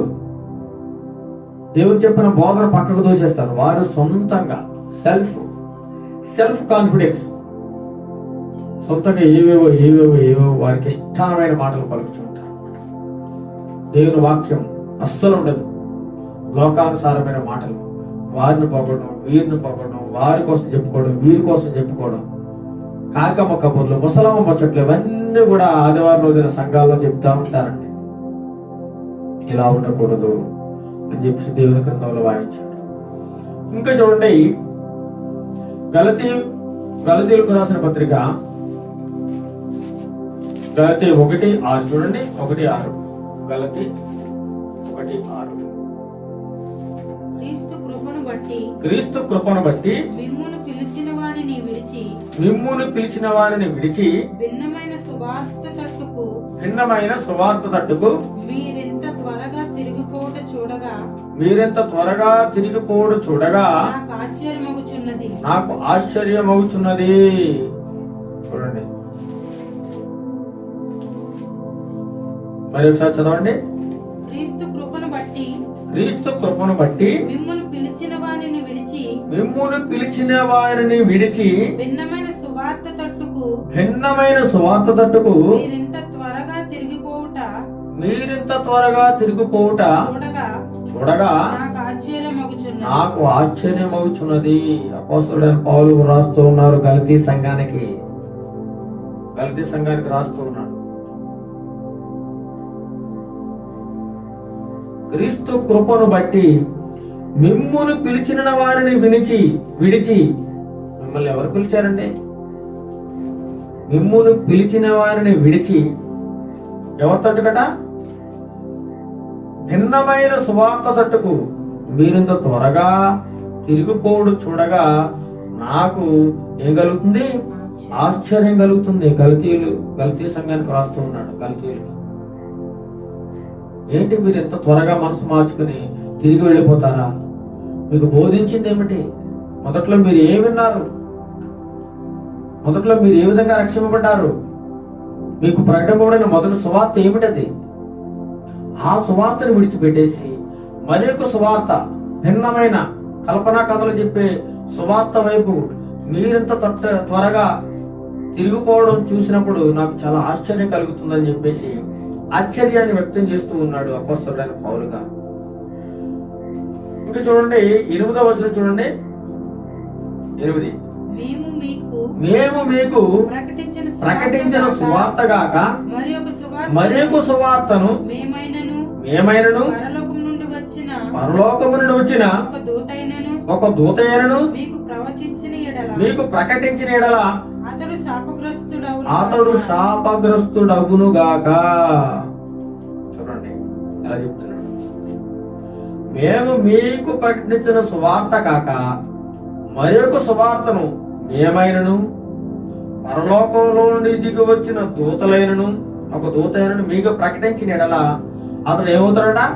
శాపగ్రస్తుడు అవుతాడు. శాపగ్రస్తుడు. ఈ సువార్త ఎలా ఉండాలంటే దేవుడు నుంచి వచ్చిన సువార్త అయి ఉండాలి. దేవుని యొక్క మాటలై ఉండాలి. దేవుడు ఏమి పలకమని చెప్పాడో, దేవుడు ఏదైతే బోధించమని నీకు చెప్పాడో ఆ సువార్త కాక మేము గాని వేరొక సువార్తను ప్రకటించినట్లయితే మేమేమవుతామట? శాపగ్రస్తులు అయిపోతాం అని చెప్పేసి పౌలు గారు వ్రాస్తూ ఉన్నారు అన్నమాట. ఆ రోజుల్లో కూడా ఏమున్నాయంటే భిన్నమైన సువార్త ఉంటాయి, అబద్ధకరమైన సువార్తలు.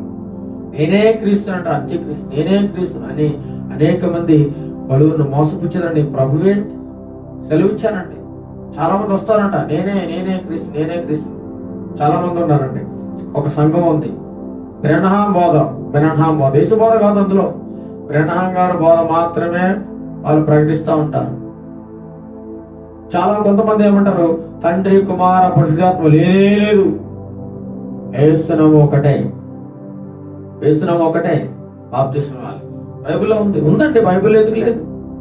బైబిలే కూడా తండ్రి కుమార పరిశుద్ధాత్మను ఏమాత్రం ఒప్పుకోను. కొన్ని సంఘాలలో చప్పట్లు కొట్టకూడదు, వాయిద్యాలు వాయించకూడదు, అదొక సువార్త. ఇలా భిన్నమైన ఎవరికి నచ్చినట్లు వారు ఏం చేశారు? మొక్క ముక్కలు చేసేసారు ఈ సువార్తని.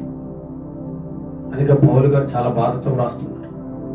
మేము ప్రకటించిన సువార్త కాకుండా మరి ఒక సువార్త ఏదైనా మేము ప్రకటించినట్లయితే ఆ దేవుడు చెప్పిన మాట కాకుండా మేము ఇంకా మా సొంత మాటలు కానీ, లేనిపోని మాటలు కానీ, కల్లబొల్లి మాటలు కానీ మేము చెప్పినట్లయితే మేము ఏమైపోతాం?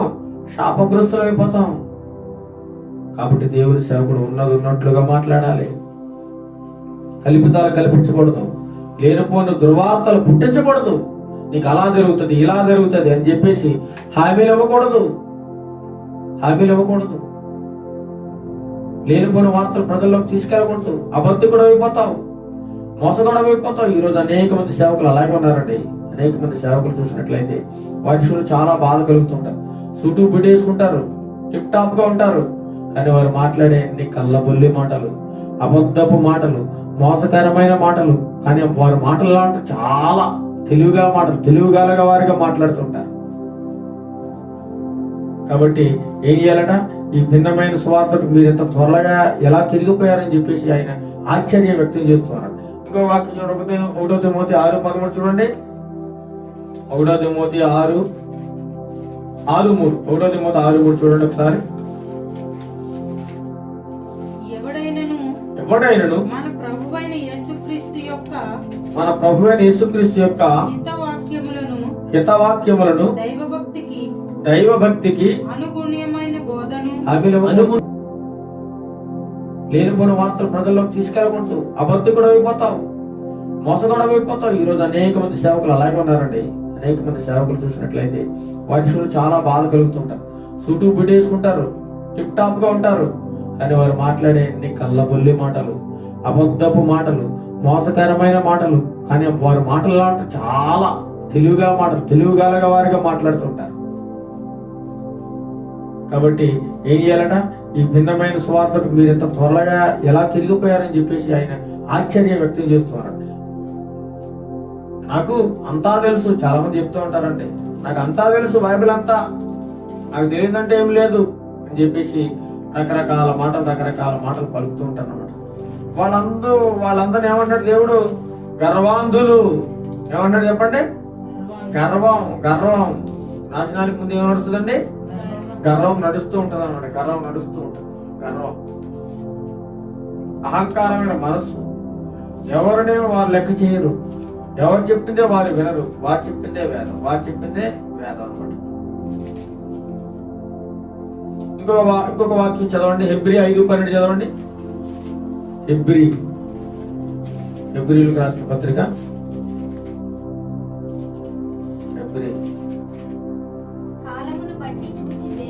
కాలమును బట్టి చూచితే మీరు బోధకులుగా ఉండవలసిన వారై ఉండగా దేవోక్తులలో మొదటి మూల పాఠములను ఒకడు మీకు మరలా బోధింపవలసి వచ్చెను. మూల పాఠములు ఎప్పుడో పూర్వకాలంలో ఎవరెవరో ఆచారాలు కల్పిస్తూ ఉంటారు, అవే ఆచారాలని సంఘాల్లో బోధిస్తూ ఉంటారు అన్నమాట. మూల పాఠాలు అంటే దేవుని సన్నిధానానికి వస్తూ ఉంటారు, ఇంకేం చేస్తారు? ముహూర్తాలు చూసుకుంటూ ఉంటారు. ఏం చేస్తారంటే ముహూర్తాలు చూసుకుంటూ ఉంటారు. ఇవన్నీ ఏంటట? మూల పాఠములు. ఏం చెప్పండి? మూలపాఠం. ఇలాంటి మూలపాఠాలతో మీరు తిరగకూడదు, మూలపాఠాలు మీరు అనుసరించకూడదు. చాలా మంది కూడా బోధిస్తూ ఉంటారు, ఏం పర్వాలేదమ్మా, ఏం పర్వాలేదు. చూడండి మరొకసారి చదువుతాం. 5:12 కాలమును బట్టి చూచితే మీరు బోధకులుగా ఉండవలసిన వారై ఉండగా దేవోక్తులలో మొదటి మూల పాఠములను ఒకడు మీకు మరలా బోధింపవలసి వచ్చెను. తర్వాత మీరు పాలు త్రాగవలసిన వారే గాని బలమైన ఆహారం తినగలవారు కారు. అనేక సంఘాల్లో చూసినట్లయితే ఆ సంఘాలు ఎలా ఉన్నాయంటే ఇప్పుడు కూడా పాలు తాగే సంఘాల్లో ఉన్నాయండి. ఆ సంఘ విశ్వాసులని వారు కొంతవరకు పరిమితం చేశారు. వారికి ఒక ప్రార్థన నేర్పారు, పాటలు నేర్పారు, వాక్యం బోధించడం నేర్పారు, వాక్యం ప్రకటించడం నేర్పారు. వారిని ఒక బోధకులుగా తీర్చిదిద్దారు. ఎప్పుడు కూడా వాళ్ళ కాళ్ళ కిందే ఉండాలి. వాళ్ళు ఆ ఆహారం తినేవారిగా వారిని ఎప్పుడూ తయారు చేయరు. వారు ఎలా ఉంటారు? ఎప్పుడు పాలు తాగుతూనే ఉంటారు. చూడండి, ఒక శిశువు జన్మించినప్పుడు అతనికి కొంతకాలం ఏం చేస్తారంటే మొట్టమొదటిగా పాలు ఇస్తాం. అలా క్రమక్రమంగా శిశువు అలా ఎదుగుతున్నప్పుడు అప్పుడు ఏం చేస్తాం? కొంచెం ఆహారం మెత్తగా కలిపి పెడుతూ ఉంటాం. తర్వాత ఇంకా పెద్దవాడైనప్పుడు ఆహారం తనంతట తానే స్థితికి వచ్చేస్తాడు. అదే విధంగా సంఘంలో కూడా ఎప్పుడు పాలు తాగే వారిగా ఉండకూడదండి. ఎక్కడ ఉన్న వాళ్ళు అక్కడే ఉండాలి. వారి యొక్క కోరిక, వారి యొక్క సంఘంలో బోధకుల వారి యొక్క కోరిక ఏంటంటే ఎప్పుడు కూడా మా సంఘస్థలు అలాగే ఉండిపోవాలి. వారిని ఎక్కడికి వెళ్ళనీయరండి. వారికి ఒక సర్కిల్ గీస్తారు. సర్కిల్ ఇందులోనే ఉండాలి, నేను చెప్పిందే వినాలి, బయటికి వెళ్ళకూడదు. అమ్మో, ఆ సంఘానికి వెళ్తే మళ్ళీ ఆయన వేరే ఏదో బోధిస్తాడు, మిమ్మల్ని అక్కడ లాగేసుకుంటాడు, గుంజుకుంటాడు. కాబట్టి అతని మాట మీరు వినకూడదు. అతను ఏమైనా స్వార్థ కూడలు పెడితే మీరు వెళ్ళకూడదు. ఆంక్షలు విధిస్తూ ఉంటారు. ఉదాహరణకి నన్ను కొంతమంది చాలా మంది పిలుస్తూ ఉంటారు పాటలు పాడడానికి. నేను ఎవరు పిలిచినా వెళుతూ ఉంటాను, ప్రతి ఒక్కరు పిలుస్తున్నా. అలాగని చెప్పేసి కొంతమందికి బాధ కలుగుతూ ఉంటుంది. ఇతను మా సంఘానికి వస్తుంటాడు, లేకపోతే మా సంఘంలో వాళ్ళు అక్కడికి వెళ్ళి పాటలు పాడడం ఏంటి అని చెప్పేసి రకరకాలుగా బోధలు చేస్తూ ఉన్నారు అనమాట. అలాంటి వారు ఎంతో మంది ఉన్నారు. ఈ సంఘంలో వాళ్ళు వెళ్ళి ఆ సంఘంలో పాటలు పాడకూడదు, ఆ సంఘంలో వారు వచ్చి ఈ సంఘంలో పాటలు పాడకూడదు, ఈ సంఘం వాళ్ళు అక్కడ వాడబడకూడదు, ఆ సంఘం వాళ్ళు ఎక్కడ వాళ్ళు అక్కడే, ఎక్కడ వాళ్ళు అక్కడే, ఎక్కడ వాళ్ళు అక్కడే. ఇదేంటంటే ఇలా ఉండకూడదు, ఇలా ఉండకూడదు అని చెప్పేసి వాక్యము బోధిస్తూ ఉంది. ఎలా ఉండాలి? పాలు తాగేవారి శిశువుల్లా ఉండకూడదంటే మీరు ఆహారం తిని బలవంతంగా సమృద్ధిగా ఎదగాలి, వాక్యములో పెంచబడాలి, నానాటికి అభివృద్ధి చెందాలి. నువ్వు ఒక వాక్యాన్ని బోధించే ఒక బోధకుడిగా మారాలి. నిజమైన సేవ చేయాలి, యథార్థమైన సేవ చేయాలి. నిన్ను నువ్వు తగ్గించుకోవాలి. నువ్వు పెద్ద ఘనత కోరుకుంటున్నావా? అందరికీ నువ్వు సేవ చేయి, అప్పుడు నేను దేవుడు హెచ్చిస్తాడు.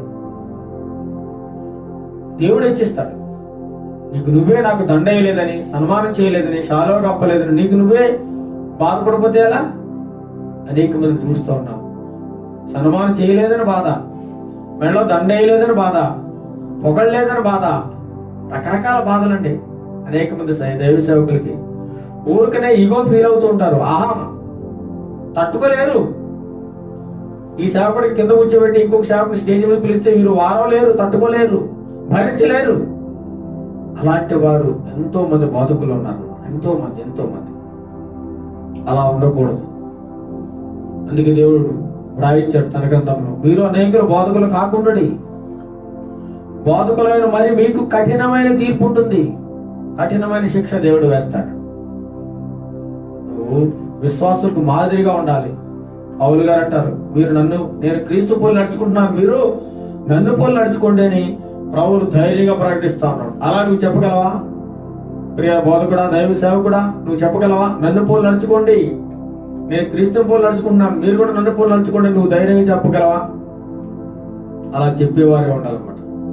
చివరగా చూడండి, రోమీలకు రాసిన పత్రిక 16:17 చూడండి. రోమీలకు రాసిన పత్రిక 16:17 చూసుకుందాం. 16:17 చదువు. సహోదరులారా, మీరు నేర్చుకున్న బోధకు వ్యతిరేకముగా భేదములను, ఆటంకములను కలుగుజేయు వాటిని కనిపెట్టియుడనని మిమ్మును బతిమాలు కొనుచున్నాను అని ఒకసారి చదవండి మళ్ళీ. సహోదరులారా, మీరు నేర్చుకుని నా బోధకు వ్యతిరేకముగా భేదములను,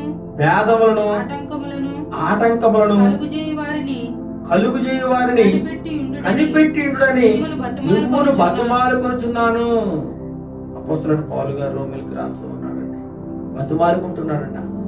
నా ప్రియ బిడ్డలారా, నేను చెప్పే బోధకు వ్యతిరేకంగా అనేకమైన కల్పనా కథలు చెప్తూ మిమ్మల్ని ట్రాక్ తప్పించడానికి అనేక మంది వస్తారు సుమా. జాగ్రత్తగా ఉండాలి సుమా, జాగ్రత్తగా ఉండాలి అని చెప్తాను. మీరు నేర్చుకున్న బోధకు ఏం చేస్తారు? వ్యతిరేకంగా బోధిస్తూ ఉంటారు వాళ్ళు. ఈ లోకంలో ఇప్పుడు చూస్తుంటే అనేకమైన వ్యతిరేకమైన బోధలు చూస్తూ ఉన్నాము అన్ని చోట్ల. వీళ్ళేం చేసి భేదాలు కల్పిస్తూ ఉంటారు. ఆ సేవకుడు, నువ్వు ఆ సంఘానికి వెళ్తున్నావా? ఆ సంఘంలో ఆ సేవకుడు సరిగా బోధించడు, ఆయనకి వాక్యం రాదు. నేను చూడు చక్కగా బోధిస్తాను, నా దగ్గరికి రా, నాతో దేవుడు మాట్లాడతాడు, నేను నీ గురించి దేవుడితో నేను మాట్లాడి నీ యొక్క భవిష్యత్తు అంటే నేను దేవుడిని అడుగుతాను, నా దగ్గరికి రా అని చెప్పేసి భేదాలు కలుగు చేస్తూ ఉంటారు. భేదాలు కలుగు చేసి ఆటంకపరిచి వారిని ఏం చేస్తారంటే మోసపూస్తూ ఉంటారు. కాబట్టి అలాంటి వాటిని కనిపెట్టండి. మీరు ప్రతి ఒక్క దైవ సేవకుడు చెప్పే మాటలు దేవుని మాటలు కాదు, కనిపెట్టండి. సాతాను మాటలు కూడా ఉంటాయి, సాతాను కూడా వాడుకుంటుంటాడు బహుబలంగా అనేక మంది దైవ సేవకులు. మీరు కనిపెట్టాలి అని చెప్పేసి పౌలు గారు ఆనాటి పరిస్థితులను బట్టి వ్రాస్తూ ఉన్నారు అన్నమాట. ఇంకేమన్నాడు చూడండి, మిమ్మల్ని బతిమాలుకుంటున్నాను, వారిలో మీరు ఏం చేయాలంటే తొలగిపోవండి. మొట్టమొదటిగా సేవకుడికి ఏం చేయాలంటే సంఘము నుండి ఏమి ఆశించకూడదు. దైవ సేవకుడికి ఉండవలసిన లక్షణాలు మొట్టమొదటిగా సంఘము నుండి ఏమి ఆశించకూడదు. ఎవరో నీకు అది ఇస్తారు, లేదా దశభాగాలు ఇస్తారు, నిన్ను పోషిస్తారు, నీకు డబ్బు ఇస్తారు, నీ కరెంటు బిల్లులు కడతారు, లేకపోతే నీకేదో ఇల్లు కడతారు. ఇలాంటి కోరికలతో నువ్వు సేవ చేయొద్దు. నీకు డబ్బు ఇస్తారు, ఆశిస్తారు, అంతస్తుస్తారు అనే ఆశతో నువ్వు సేవ చేయొద్దు. ప్రభు మీద ఆధారపడి మాత్రమే దేవుని సేవ చేయాలి. మొట్టమొదటి ఇంకేం చేయాలండి?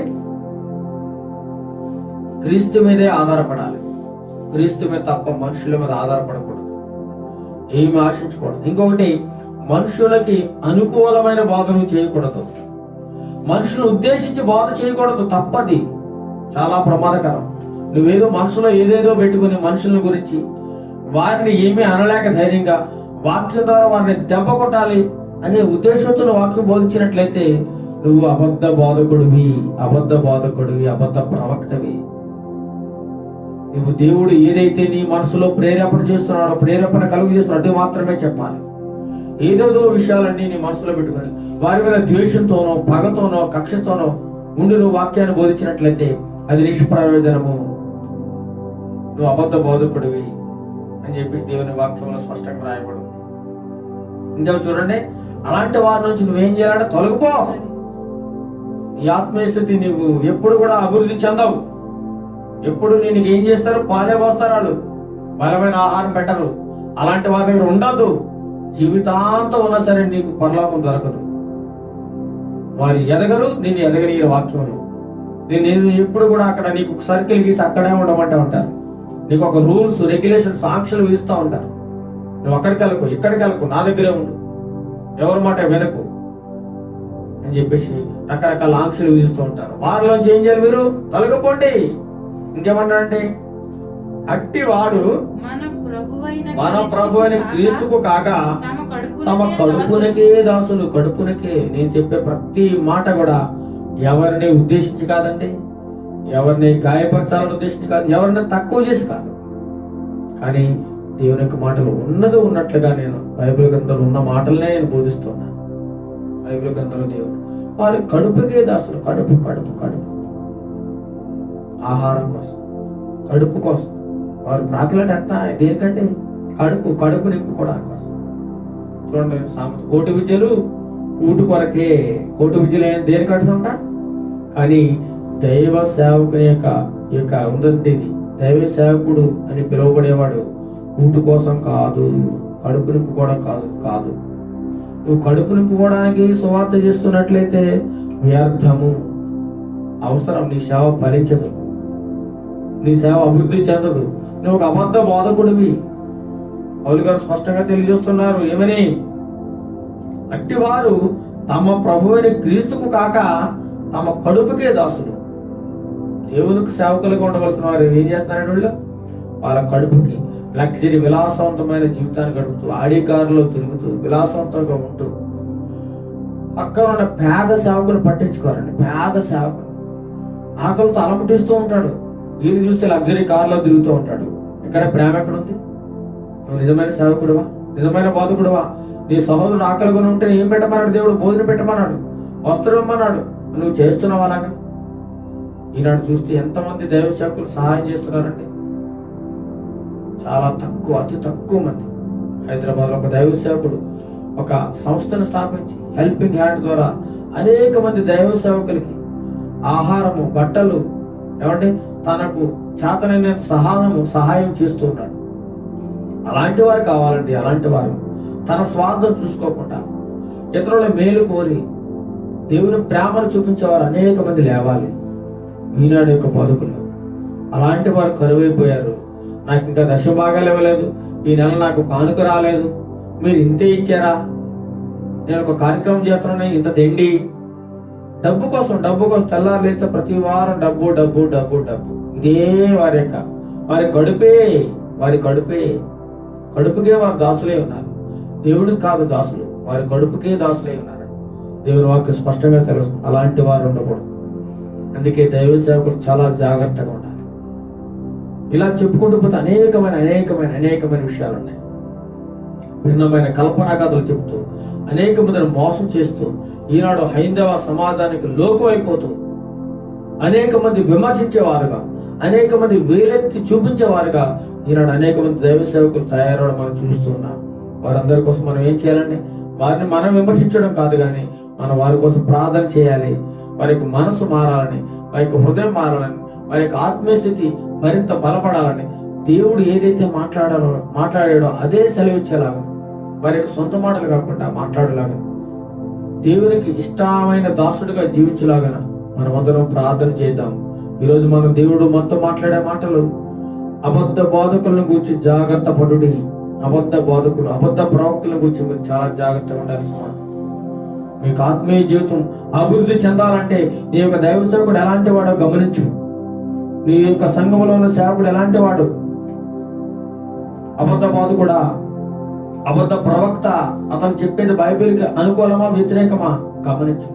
నీ ఆత్మని పరలోకము నరకము తీసుకెళ్ళడానికి నీ యొక్క అనేక మంది దైవ సేవకుల కారకులై ఉన్నారు. వారు నిన్ను నాశనానికి నడిపించే వారిగా ఉన్నారు. అలాంటి వారి విషయంలో నువ్వు మేల్కో. నీకు ఇక్కడ ఈ సంఘంలో నువ్వు అభివృద్ధి చెందలేవా?